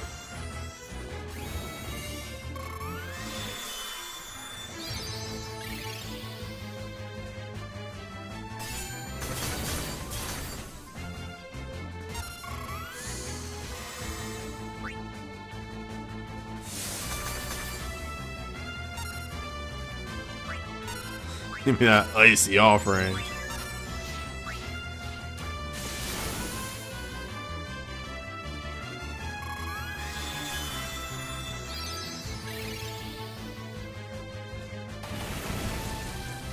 Yep, so this is Sunday's whole move. He will cast AoE magic spells at your party. That's it. That's what you do.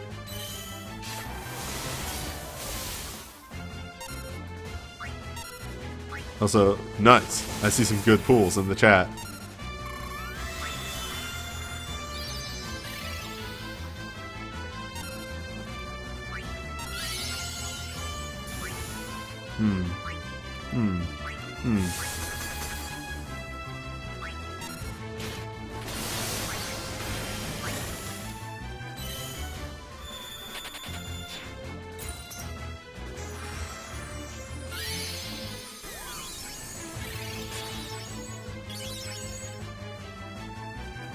Never will I fear a flame.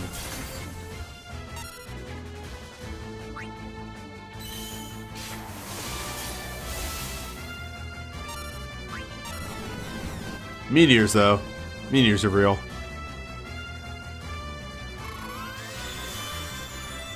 Alright, Zonde. When do you start going twice?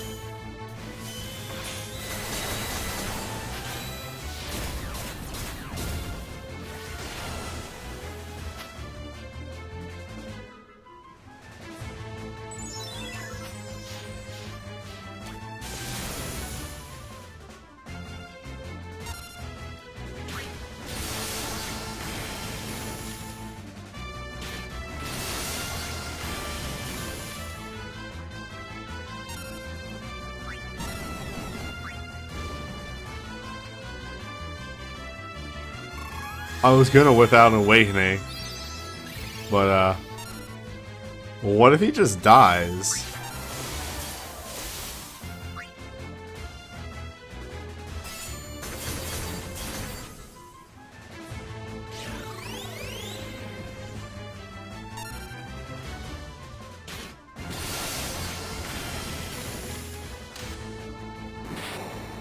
I guess he could just die.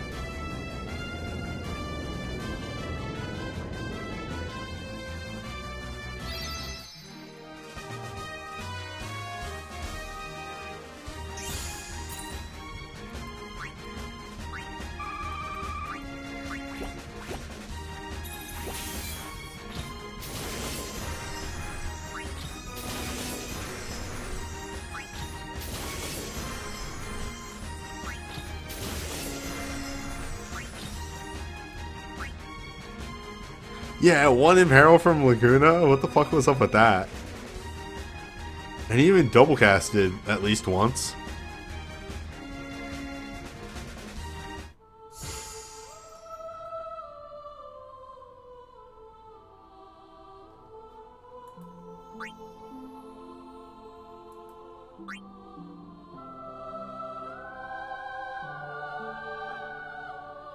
Oh shit.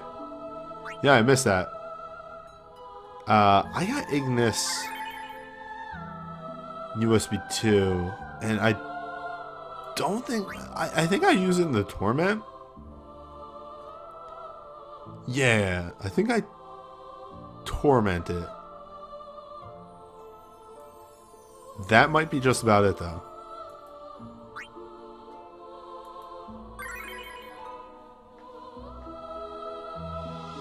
Then again, I'm a luck sack, and I got mine out of the daily draw.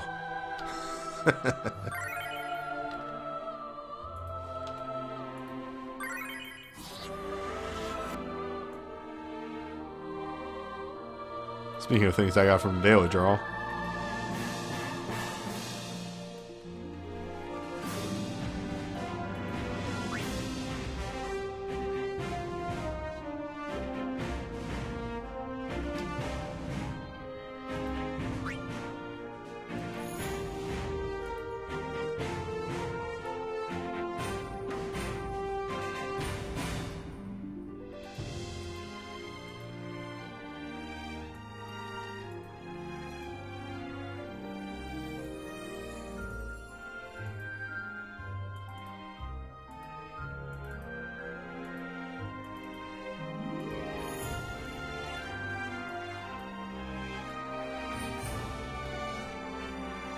Oh, does this fight suck ass with a physical team?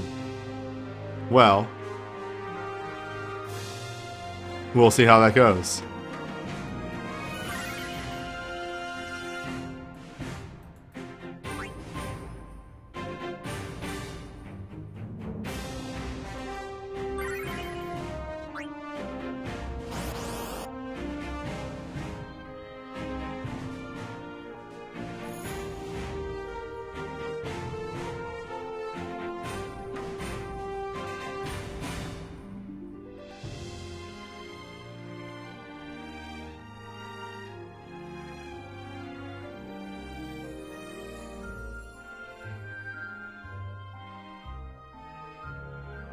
if he does actually have the stupid high evasion, well, I missed reading that when I was putting these parties together. So that's gonna suck. But we'll see how how it shakes out.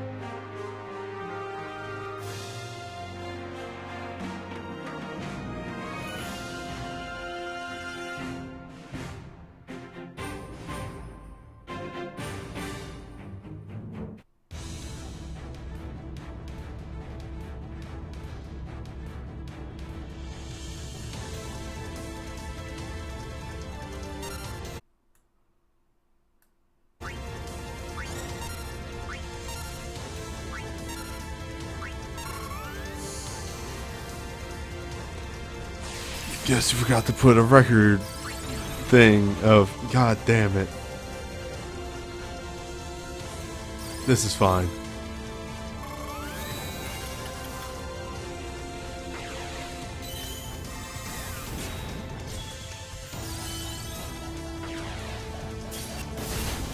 Yeah. Yeah, this sucks.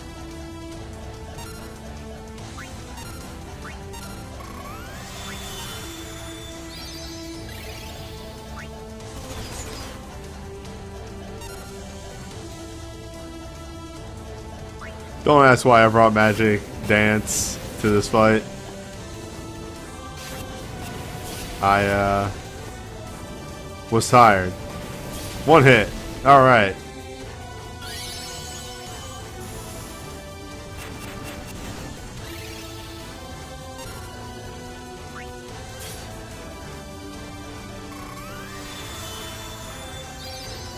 We're doing it wrong as a joke.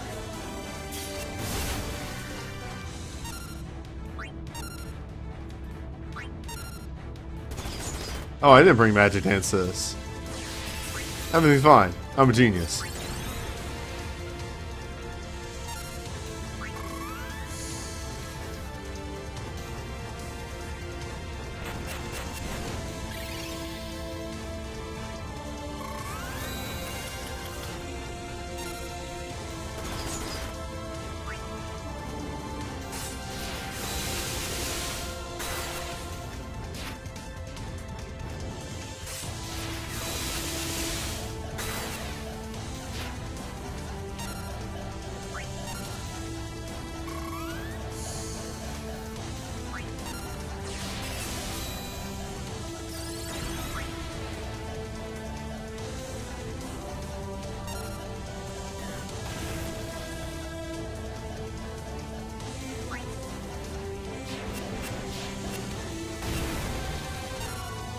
Little weird hiccup.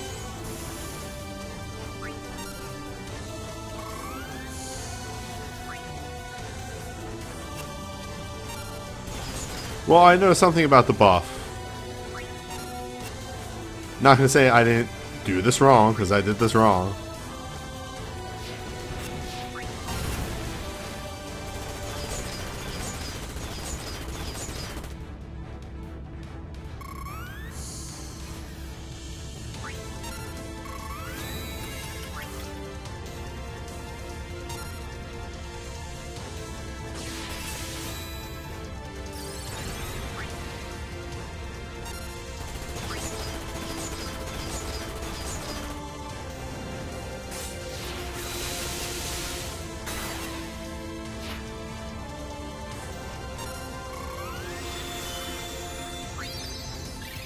Yep, the evasion buff lasts for 20 seconds. His life ends in 20 record keeper seconds.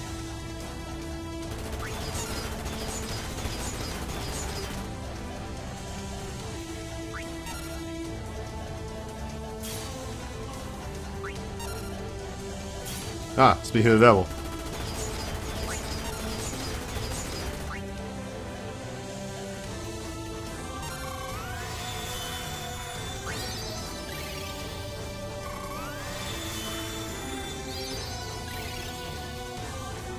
Burning Rush here will check this for sure. Alright. Time to eat shit.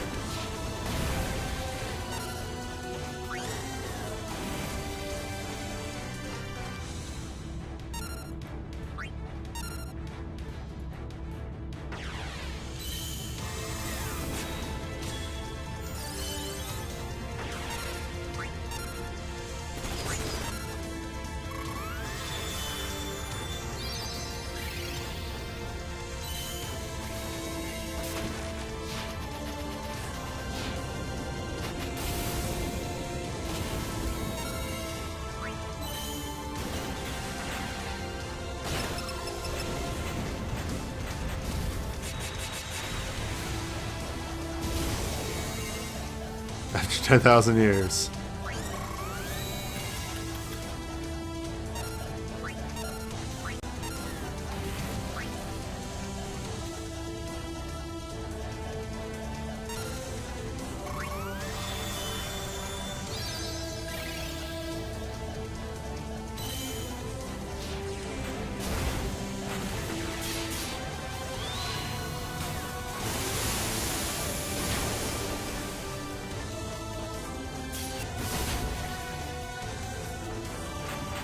Look, I play Grand Blue, and I sometimes have to deal with Cantankerous Panther, which, for those who aren't aware of Grand Blue, there's a random dungeon crawling thing that you can do in that, and sometimes run into an enemy that has super reflect damage.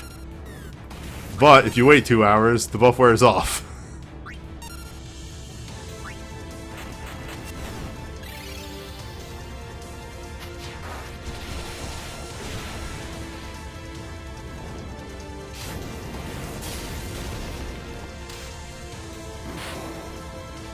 Oh! Oh, holy shit! That death animation!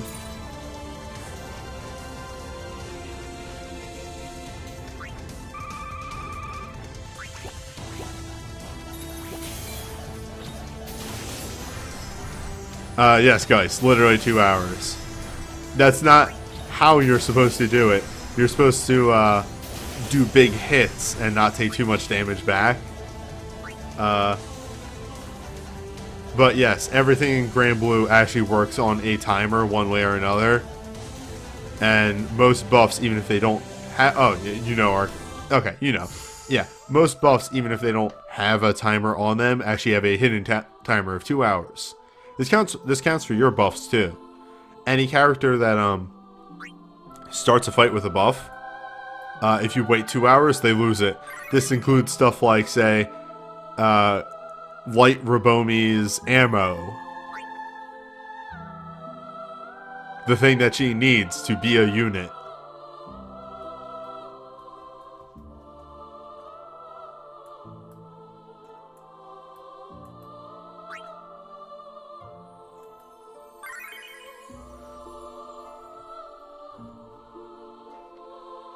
Well, that was stupid. Luckily, we shouldn't run into something that dumb in the rest of these fights.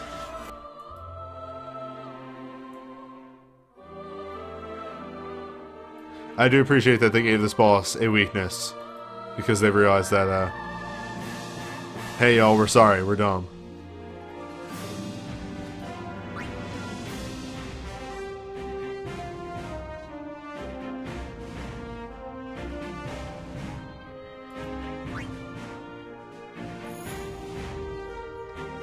One of the secrets to having an easy time in Arkarm is make Sarasa 3-0, the Eternal, and get her to level 80. Because, hey y'all, Ground Zero is plain damage and can kill most encounters.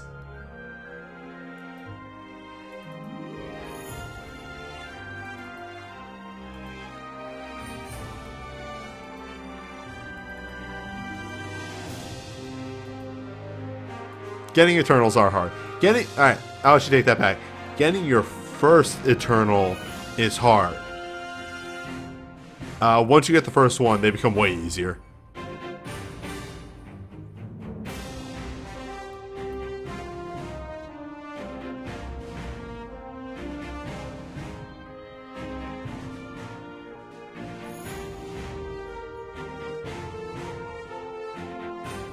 Anyway, Fenrir.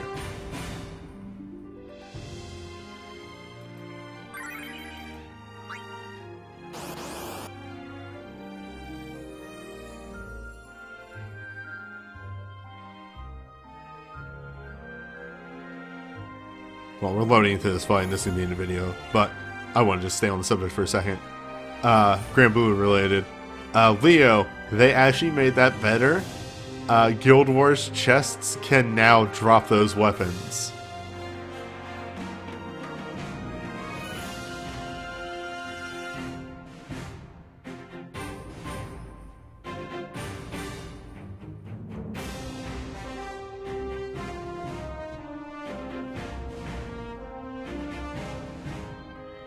Yeah, they keep slowly making Eternals easier because, hey, now Oracles exist.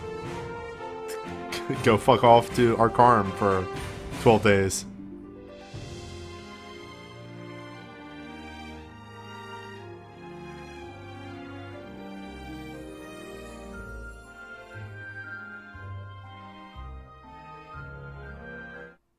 Alright. Hello, Fenrir.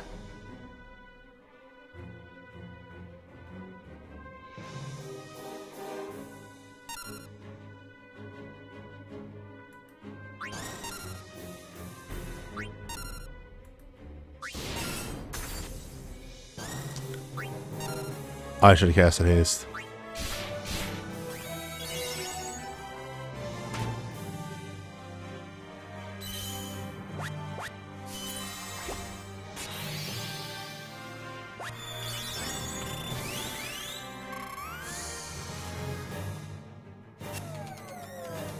Joy Venus, actually. I meant to do that.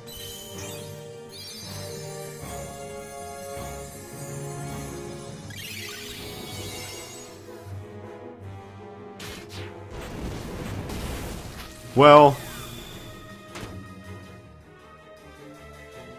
Sync is online. What is your damage, my dude?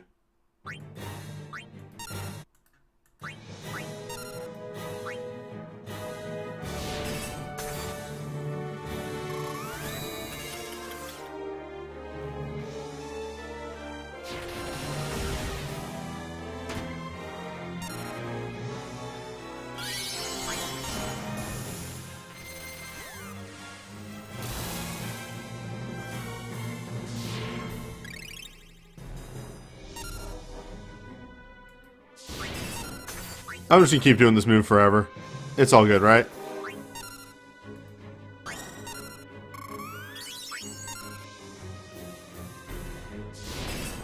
What the fuck?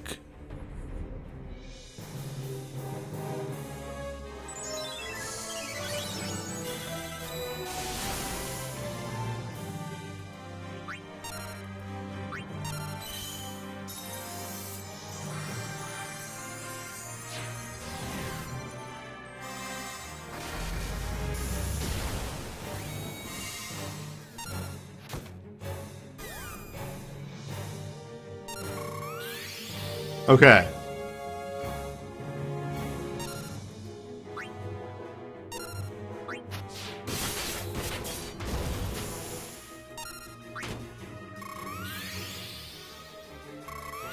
Sync is dead. We can recover since he's not doing his fucking AoE every turn.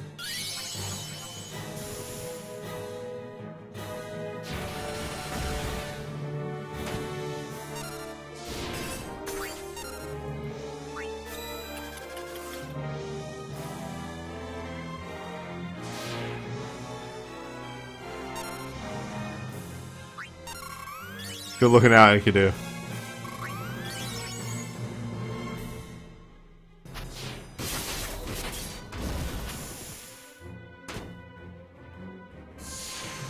Yeah, I get the feeling he's not supposed to do his AoE 4 turns in a row.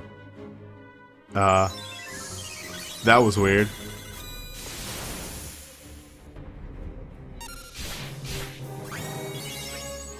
Don't worry, we'll be fine. That's why we have backup plans. That's why we take 1,000,000 damage.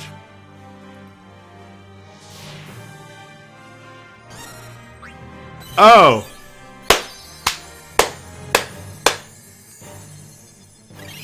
Fuck wall, I don't need it.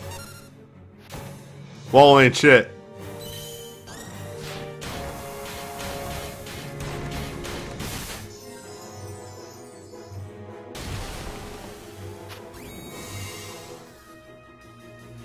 Wall's baby town.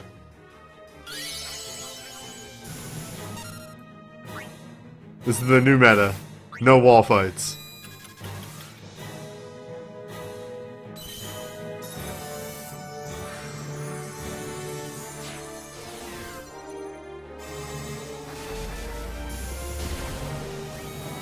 Like, that's why his damage went way down all of a sudden. It's because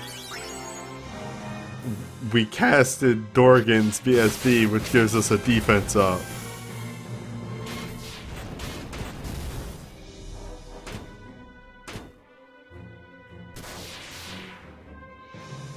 Could you please?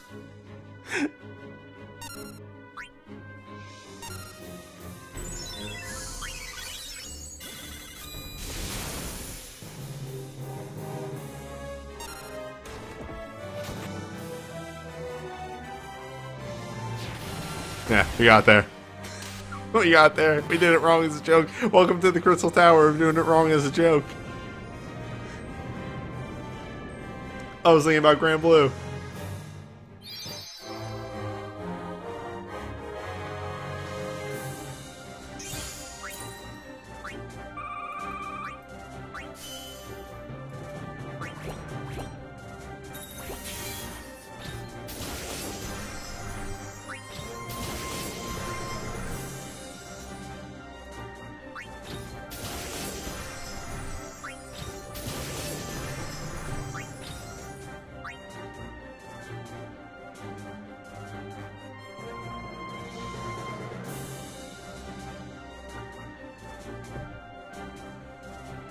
Alright, one more.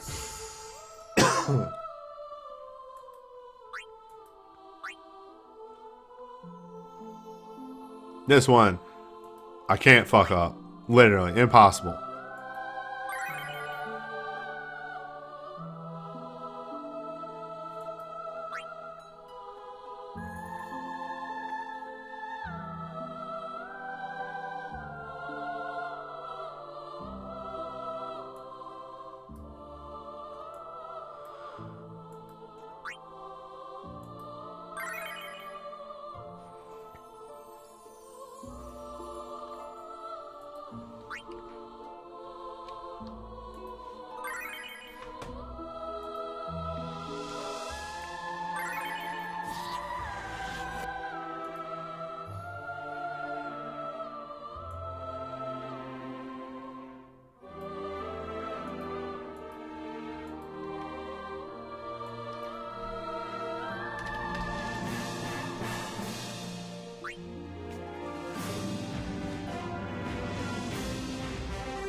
I wonder if I could do the entirety.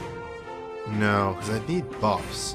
I was thinking, like, I wonder if I could do the entirety of a Crystal Tower without any soul breaks. And I might be able to.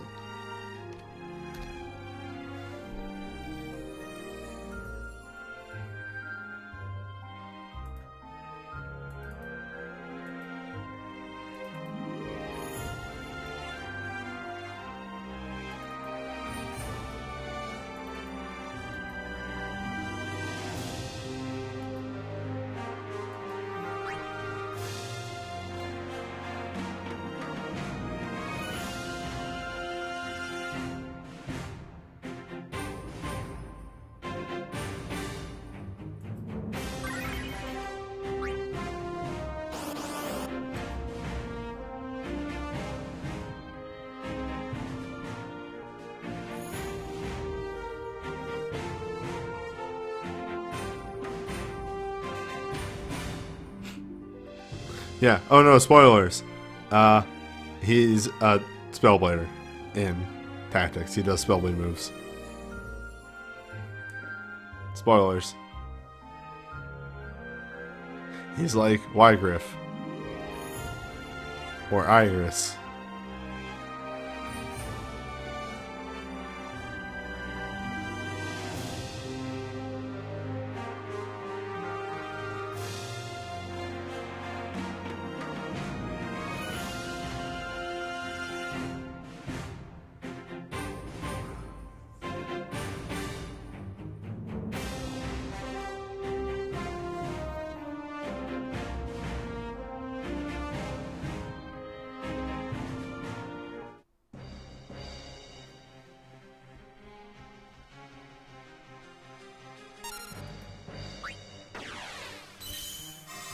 Why did I do that? Just force of habit. As you do.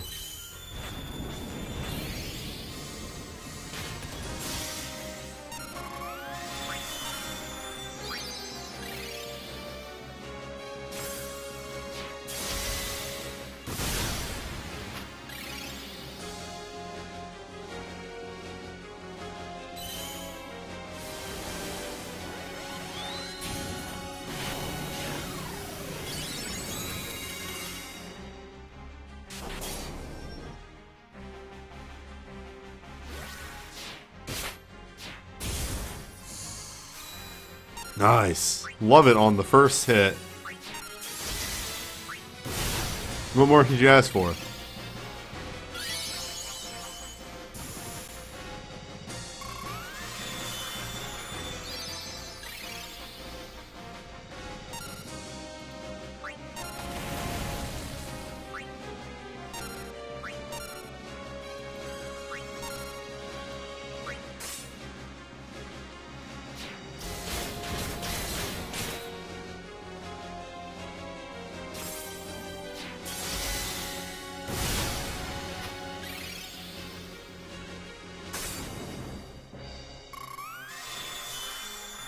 So, Dice Star does silence, stops, and instant KOs.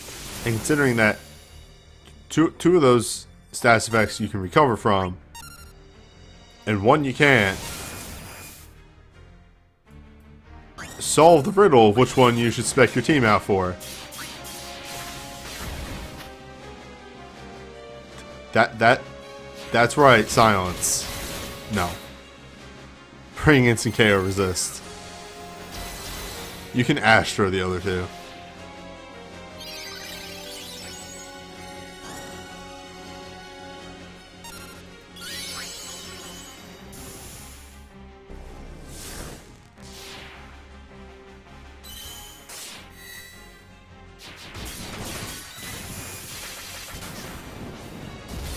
Yeah, or you can bring Affliction Break. Affliction Break wholeheartedly works. I should have actually done that. But I'm a dumbass.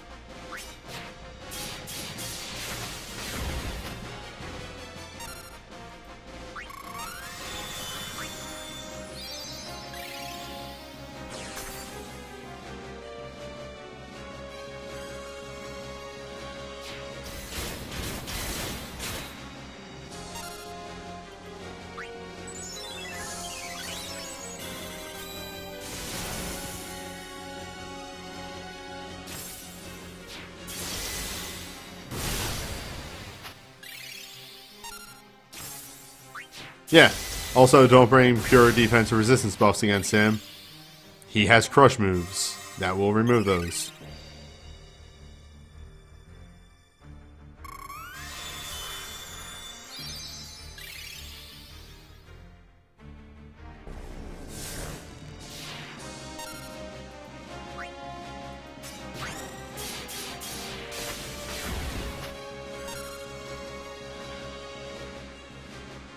Dang, he lost his weakness.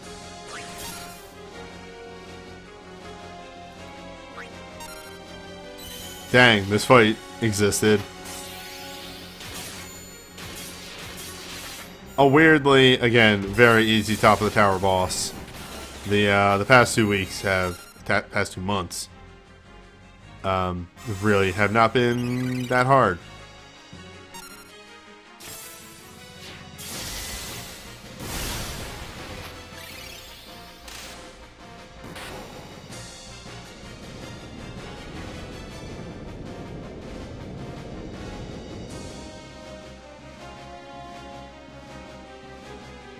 Yeah, Lucavi have been Record Keeper.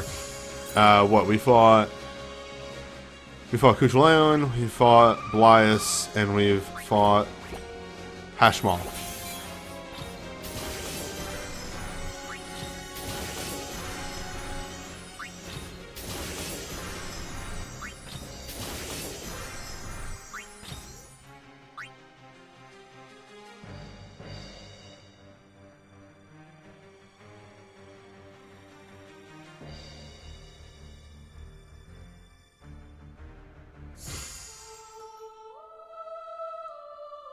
Anywho, there's your Crystal Tower with 2 idiot parties in the middle.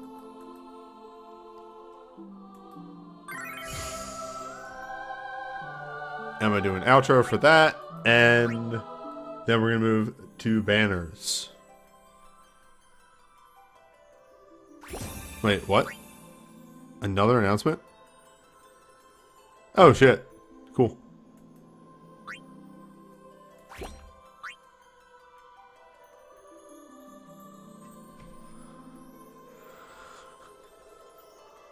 So that's it for the Crystal Tower. That I honestly couldn't tell you if it started at the early March or late February. So who knows what month that was for. Again, just another easy one in a row. Like, Cujo was kind of fake.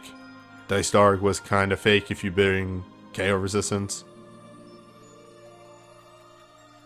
I don't know. Maybe it's just power creep. Who knows? But, yeah.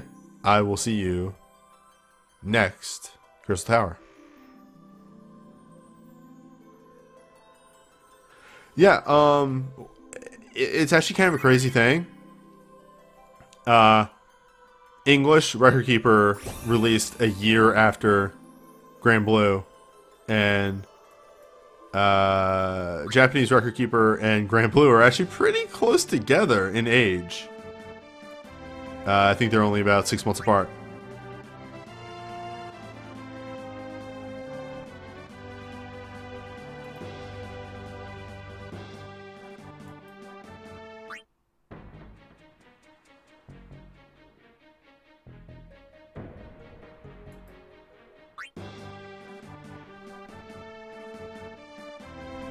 I'm just opening up Discord. There we go. Sentences are hard.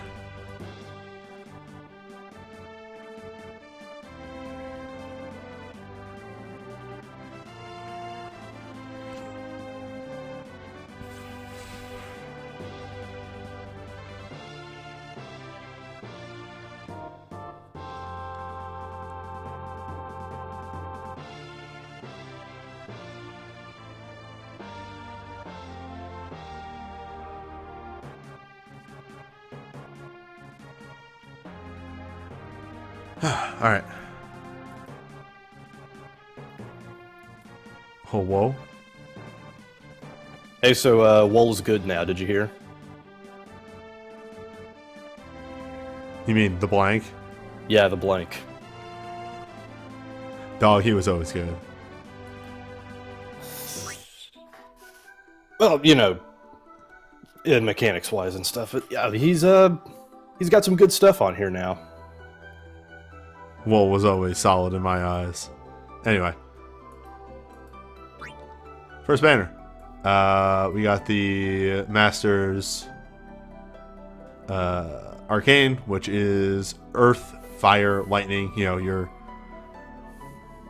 monk flavors, -1. Yeah.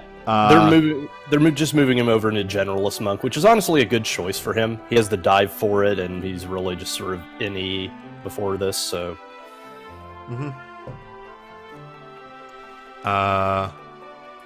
As of right now in Global, there is 1 non-elemental unit remaining. That does not last. Meia's water-based Arcane, which is a Alright, yeah, that's a broad game. Sure. I mean, what else would you have made it? I don't know, but that's a rod. It's water. It's water magic, which is rare and nice. And it's a water boosting rod, which is also rare and nice. Mellow Mermaid, which is Surging Wave. Also, water boosting armor? Yeah, armor. Armor. 10 magic water, non-elemental, infused with water, temporarily cause users' water abilities to reduce the user's actions up to 3 ranks, and trigger a follow-up, a wash, dealing 5 water magic to 1 enemy. Just completely solid water DPS. There's no stat boosting there, so you need outside buffs in order to make this 100% powerful. But very good. Okay, there we go. So this is kind of the same thing as Jack's and Seiss and Orin's whole ramp thing, because the status that you got, Surging Wave, it is a casting speed buff that goes up to triple casting speed, and then you also just have the Resec follow-up, which is, you know, the chaser on top of that. So, yeah, it's a great way for her to get really fast, really quick, and just pile on the hits. How long is that fast action cast for? Just the USB duration? Yeah, just the USB duration. Removed if the user does not have Resec follow-up, which is the USB. Okay. Sargantinus, which is a Earth Sword. Yes. Oh, it's an Earth Dagger. Wow. Wow. Whack. This is the Blank's Brave. It is 10 Earth Holy hits. Reduce attack mag mind 30%. Temporarily reduce the delay of the user's actions. I guess for the duration of the Brave mode. Because it doesn't give a limit. And then he has chasers. Or not chasers, Brave Strikes. Level 0 is an Earth Holy hit. Level 1 is Earth Holy with a defense 50%. Level 2 is 6 Earth Holy with a defense 50%. And level 3 is 10 Earth Holy, attack mag, defense, crush. No. Breakdown. So, no, it is crush. Oh, yeah, it says very. I missed the very. Attack, magic, defense. Yeah, so that's a crush. This is crush. This is unbelievably good for just shutting down enemies really quick. With this, Wall becomes probably the fastest heavy character in the game, and the only one with a support angle. So, also the entry is instant. This gets cycled very quickly because the quick cast is actually high cast. So he's going very fast with this thing. And remember, breakdowns are actually, especially crush level breakdowns, which I believe are a 70% reduction, are very good for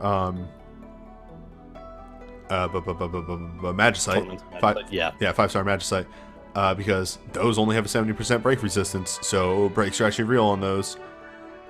Also, the other thing, too, is that crush statuses usually last for only 8 seconds.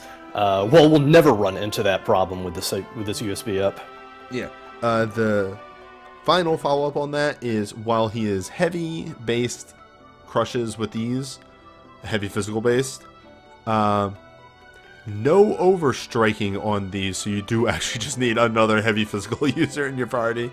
Well, I mean, like, the other thing, too, is that he does have Stone Press and all of that. Also, the other thing to note is that but he's not going to be building charges of heavy while utilizing these moves. Well, yeah, he can, because the heavy is just a status. It doesn't go away if you use a different move. Yes, but you're not going to be keeping your debuffs up then. You have to choose either him overstriking or him doing debuffs. And this doesn't have an in-earth on it, so this doesn't actually help those stone presses.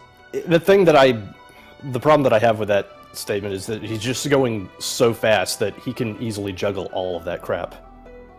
I suppose. Also, I was just going to say that it does say Earth and Holy damage. The Holy is purely flavor. He is very much an Earth boy for this one. Yeah, also, there's no Holy. There's no Holy heavy moves. Like, I mean, there is technically a Holy heavy ability, but we'll get to that. False.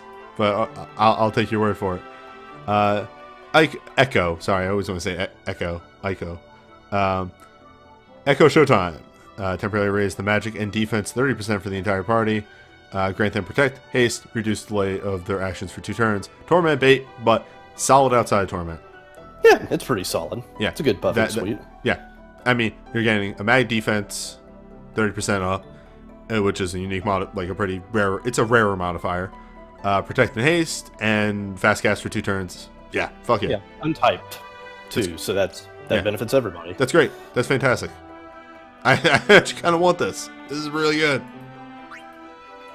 Yeah, even if you're using it for magic teams mostly, it's still very solid because even physical characters get that quick cast benefit. Poor Sarah and Master Monk don't get little profiles on their things. Yeah. Anyway, Crystal's Gleam. This is a Brave type healing burst break. Instantly restore a large amount of HP to all allies, grant them last stand, and enter Bravery mode. Bravery is based off of using white magic or bard abilities.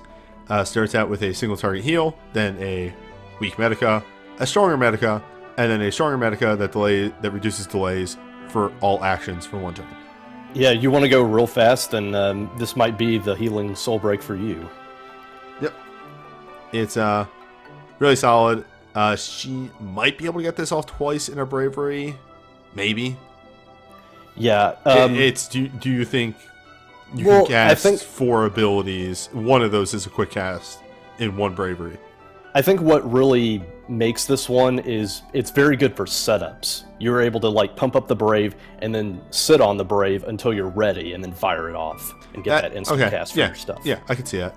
Yeah, sitting on it. Normally you don't think about sitting on braves, but you could sit on this brave. And the last stand on entrance is fantastic. Yeah, absolutely. I could see them doing Mobius, Sarah, and Mobius Garland skins. I would go for that. Undivided Focus for the Master. It's his glint. Temporarily increase the damage of the user's attacks. Oh, sorry. That broke my brain for a minute there. Increase the damage of the user's attacks that hit weakness a moderate amount and set the user's crit rate to 100% for 2 turns. So instead of high cast, he gets auto crit for 2 turns, which actually fits him to a T. This is a good one for his generalist moveset. Master has always been a crit boy, like far and away more than anything else. Really never had. Actually, I think maybe like his Super or his USB 1 might have had a go fast on it, but he has almost always had like crit one way or another. Yeah, the USB 1 has crit damage up, but it doesn't have crit fix. Then In fact, there are no crit fixes in FF1 except for Sarah's Bards. I might be thinking of his BSB. His BSB might have been go fast. Anyway. His BSB, yeah. Anyway. Yeah, this is solid. It's a good glint. It'll keep him going. Especially comboed with his USB. Meia's glint is a, as you like to call them, tempo empowered. Yeah, it's a tempo glint. It's really good. On another note, Meia really likes to use rods and staves that look like bows. I mean, it's her thing in the game. She uses these weird, like, curved blades. Which, that's what the confusing thing is. They're blades. Those are blades. They're not bows. Oh, those are like whack. Those are like Star Wars, like Vulcan battle curved blade things. That's what those are.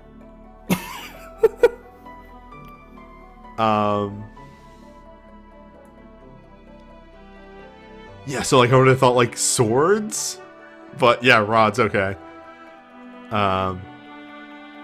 Because again, she's just supposed in that game, she's just a replacement main character if you want to play as her. So she has physical attacks. Okay, so it's just basically like an FF13 thing where even the mages have to have some really weird ancillary mechanic to their weapons that doesn't make any sense. Yeah, except hers is just a weapon. It's not like I throw a boomerang. It's actually, she runs up and slices a dude. Anyway, we're getting off topic. Yeah. It's a decent glint. Yeah, it is. Sarah's glint is very... Okay, a little Torment baity. A little bit. It's anti-dispel tech. Yeah, it's mainly anti-dispel tech, but it is also, hey, let's start this fight real fast at the beginning. Like, I can easily see dropping this at the start, and then, like, because a lot of bosses nowadays like to hit you real fast right at the beginning. So having that stone skin at the start would be really nice. You just eat that move. Or this is anti-slow tech for when those bosses come up. The other thing, too, is that Garland generally employs Dispel when you're going too slow. Because when Dispel is coming around, you only got maybe like a couple turns before Incubus Dead End happens, so there's that. Also... to an extent, except in the last phase when it happens on like turn 3. Yeah, when turn 3. Also, Garland uses enough magic that this is very viable. Yes, Garland is mostly magic, except for like Round Edge and Soul of Chaos. But yeah, it's good. I like anything that just throws a bunch of buffs on it, and especially as a glint, it's instant. Yeah. Our boy. So who's ready for Holy Heavy? Nope, it's fake. Grant haste to all allies, temporary raise attack 50%, so it's shout. Okay. It's battle cry. Except without the element. So it's just worse battle cry. Wait, hold up. They literally just made worse battle cry. It's just worse battle cry. It's worse battle cry because of the way the commands work. Okay. Command 1 is 3 physical Earth Holy, grant a heavy charge. Command 2 is 4 physical Earth Holy with an Attack and magic breakdown, and it is increased in potency depending on how many charges you have. So, hey, the real fucked up thing about this is that it can only go as high as enfeebling jitterbug. So, continuing the tradition of BSBs are kind of useless now. BSB commands kind of suck. But if this was a different like debuff type, I would have had so much more praise for it. But it's just you're trying to spend a bunch of resource to get up to enfeebling jitterbug. That said, you can use the command 1 if you're out of your heavy charge granting move in order to use like Stone Press or something like that. Yeah, it's just kind of whack. It is an earth boosting piece of equipment, though. It is still shout, though. Like, it is still shout. Do not disregard the fact that it's still shout in a realm that has like 2 buffs. Yeah, it is shout in Final Fantasy 1. That's really good. Anyway, Master is boost physical damage when fist weapon equipped. That's actually great. These are great. Yeah, that's good for him. I have his USB 1. I just got this off the dollar bill, so that's nothing but strict bonus. Blank gets Breaker of Laws when reduced low HP, temporarily increase the crit. Wait, increase uses elemental damage by 30%. This one is weird. Weird but good. He actually has a lot of versatility. Yeah, but he has wind, fire, and I guess poison on Thief. He has all the shooter abilities, and he has all the heavy abilities. He actually has a lot of elemental versatility. Yeah. Versatility? All I'm saying is that it doesn't refill your HP. Oh, yes. Any trance that doesn't refill your HP is very weird. But generally, they don't put the HP refill ones on LMRs. I've actually noticed this. Well, I mean, they do, but at the same time, it's usually just like it's just kind of an edge trance, usually like increased casting speed for a while. Yes, this is actually really nice and lets him do a lot of stuff. Yes, it is. Echo gets begin hasted and remove delay of the user's actions for 1 turn because Echo's a buff gal. She's buffing, yeah. And Maya gets begin the battle infused with water, and as a water mage, she likes Lunar Leviathan a lot. All in all, a really solid banner. It's a shame it is literally right before Fest. Yeah. I would pull on this. Right before Fest. Also, FF1 tech when... man. They knew what they were doing when they did this. I mean, there's a lot of stuff you can use various characters on nowadays, but there is also... It's very Torment 80. This banner. Also, FF1 tech will get more and more plentiful as time goes on. Mm-hmm. I don't know. I like this banner. I wish it wasn't so close to Fest, or I actually would pull on this one. Yeah, I like it too. But, I am seriously sort of teetering the line with my Mithril. Yeah, also Fest just got announced, so, you know.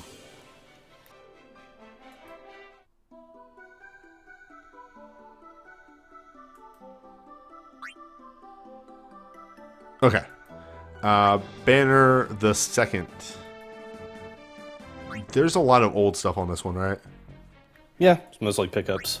Alright, so we have Bright Overlord, which is the Warrior of Lights. Arcane out of 10. Arcane out of 10, Holy Boosting Sword. Chaosbringer, which is Garland's Arcane out of 10, Dark Boosting Sword. Yep. Runax, this is his first chain, 1.0 chain.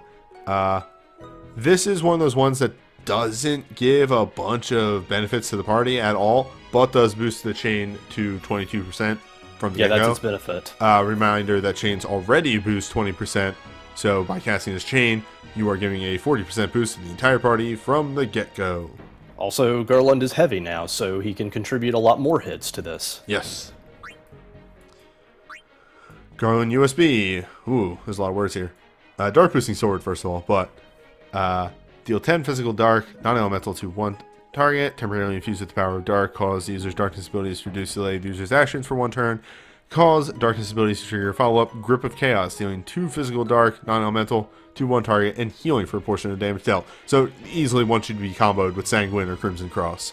Yeah, this is for his darkness kit specifically. Or the new move that just came out. Right. So this one is, yeah, it's very much supposed to be used with his HP damage darkness abilities, so because the Grip of Chaos can get him back up to speed real quick. This is a normal quick cast instead of high cast. That yeah, it works. It works perfectly well for what it's supposed to do. Did those new abilities not come out? I thought I saw something in a mega thread about that. Mega Threat. Oh, you're thinking of Demon's Cross and Necrocount and all that crap, right? Yeah. Next month. Next month. Remember, we're a month behind because Typhon and Soldier just sort of popped out of nowhere a month early. Yeah. All right. I read about those abilities and I like both of them a lot. Yeah. All right. Well, we saw this one today. Hail of Light is pretty simple. It is, well, it's a holy boosting sword. Holy boosting armor, actually. Take that back. Deal 10 physical holy, non-elemental, infused with the power of holy. Enter Prophesized Warrior EX mode, temporarily granting a moderate night boost, and at the end of the EX mode, granting Bright Finale. I think Bright Finale is based off the amount of damage you do while in the EX mode. Yeah, let me check that real quick. Should be noted, and I talked about this earlier, you can initialize Bright Finale by just recasting the USB. 35% of the damage dealt with holy attacks. Alright. Which, with the In-Holy on the entrance and the Night Boost is not hard to do, as we saw earlier today. It is very good for overflow damage that does not have to care about, like, resistances and stats and shit. Yes. Crystal Power. We saw this today, too. Matoya USB. This one's real good, too. Yeah. Deal 10 magic, fire, ice, lightning, except as a side, I did it wrong every time earlier. That's just the fights that we were in. Deal 10 magic, fire, ice, lightning to one target, temporarily raise user's magic and resistance 30%. Temporarily cause users' witch abilities to reduce the delay of their actions for one turn, and cause attacks of the Cause attacks of the users, like when you hit somebody with a weakness. Yeah, it's so weirdly worded. Cause attacks of the target's weakness elements to trigger a follow-up ability. Be button select. Dealing 4 magic, fire, ice, lightning, non-elemental to one target. Yeah, so the idea is that she's No, supposed to be... Chad, I understood what it was trying to say. The wording was just really fucked up. Yeah, it was. So this thing's deal is that it's supposed to be Generalist Witch, but Witch doesn't have fire yet. Fortunately, the USB knows this, so it will trigger off of... The Chaser will trigger off of weakness, but you won't get the Witch quick cast cycle, which is for ice and lightning specifically on Witch abilities. Yes. The nice thing about this is, as you stated, since it's not 100% restricted to Witch, except for the quick cast, which really just kind of reduces Witch to normal black magic casting time, if we're being serious.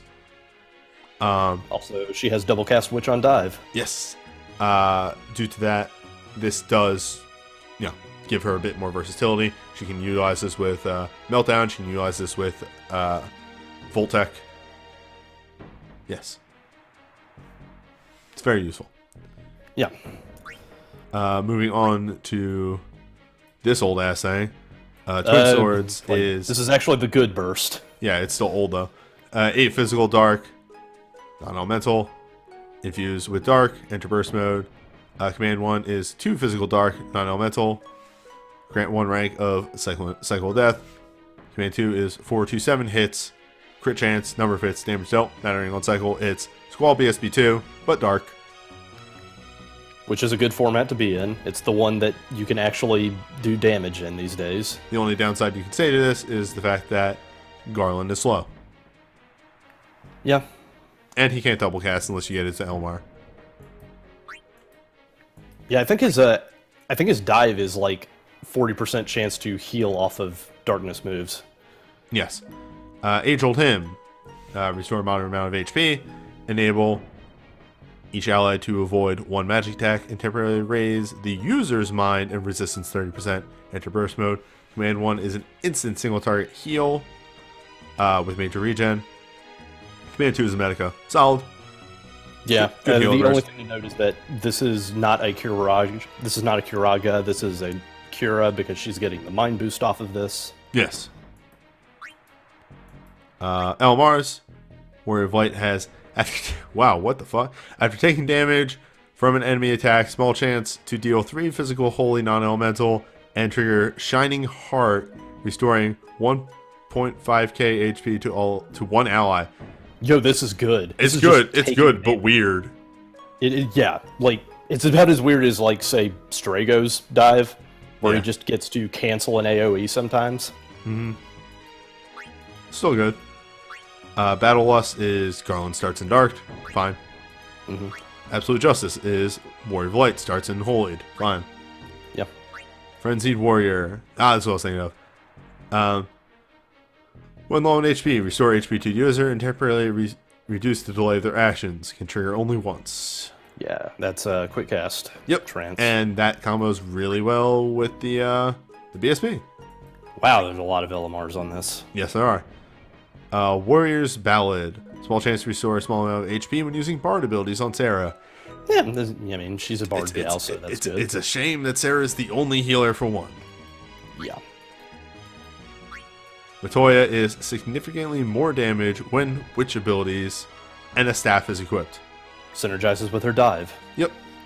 All in all, it's a solid banner for the characters on it.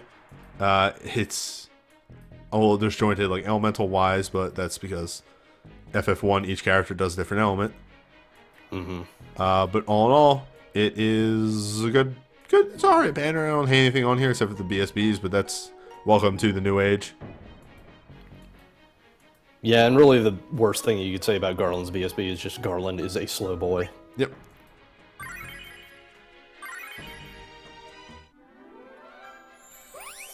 I was considering bringing Garland to the Torment, but I figured Thief's debuffs would probably be better. Yeah, congrats on that, by the way. Just like the one-punch clutch. Oh, it was great. I can't play on that shit. Well, I have a different banner to pull on. Oh, right, because you didn't pull on this one yet.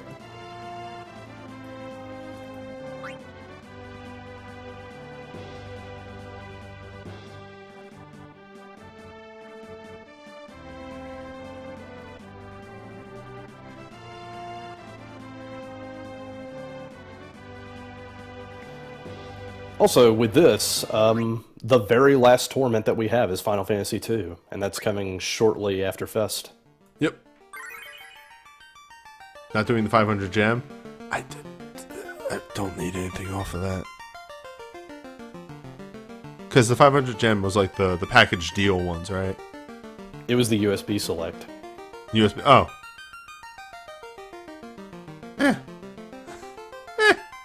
$5 for a USB. It's fine. Like, it's there. I'm not, like, sweating for anything. That's the main thing. Like, there's a lot of good stuff on there. I probably should, but Yeah. It's a good banner. Like, I don't discount that. For me, I'm good. That's me, though. I'm weird. Anyway, You just don't care about value. I hate value. You heard it here first, y'all. Value sucks. This is WanderingNewbie, and I'm out to destroy value. Fuck capitalism. I don't know, like, because then I'll do it and then I'll just be frozen up with, like, what USB do I get? I'm going to make the wrong choice. And it's, Grand Blue has a banner right now that is, drop a thing on it, and you can choose like any limited character and like a bunch of other stuff, and it's just like, fuck, that's like the best value we're gonna get ever off of a money pool. What the fuck? Welcome to Value Town. What the fuck? Well, these first two are dupes, and it's fantastic. It's still dupe. We're in Dupe Town, baby. There we go. That's a real one. Alright, we got there. Each of those 5s were fake. These are not fake. Oh, that serves USB 1, right?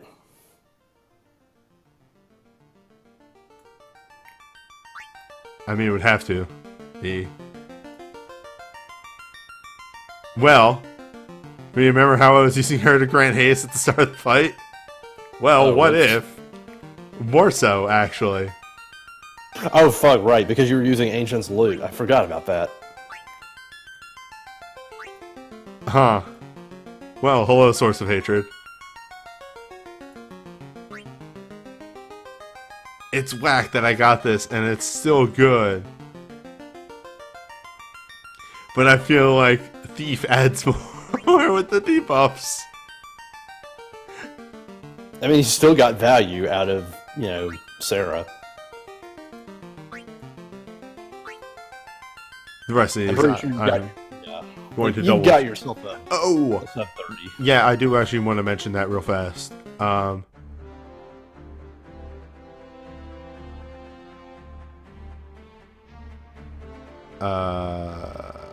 Hey, with your bonus weapons and everything like that, if you can, hold on to them, because once Anniversary comes around, there is going to be a new mechanic introduced in Legendary Weapons that allows you to feed those like 3 stars and 4 stars into an EXP pool sort of thing.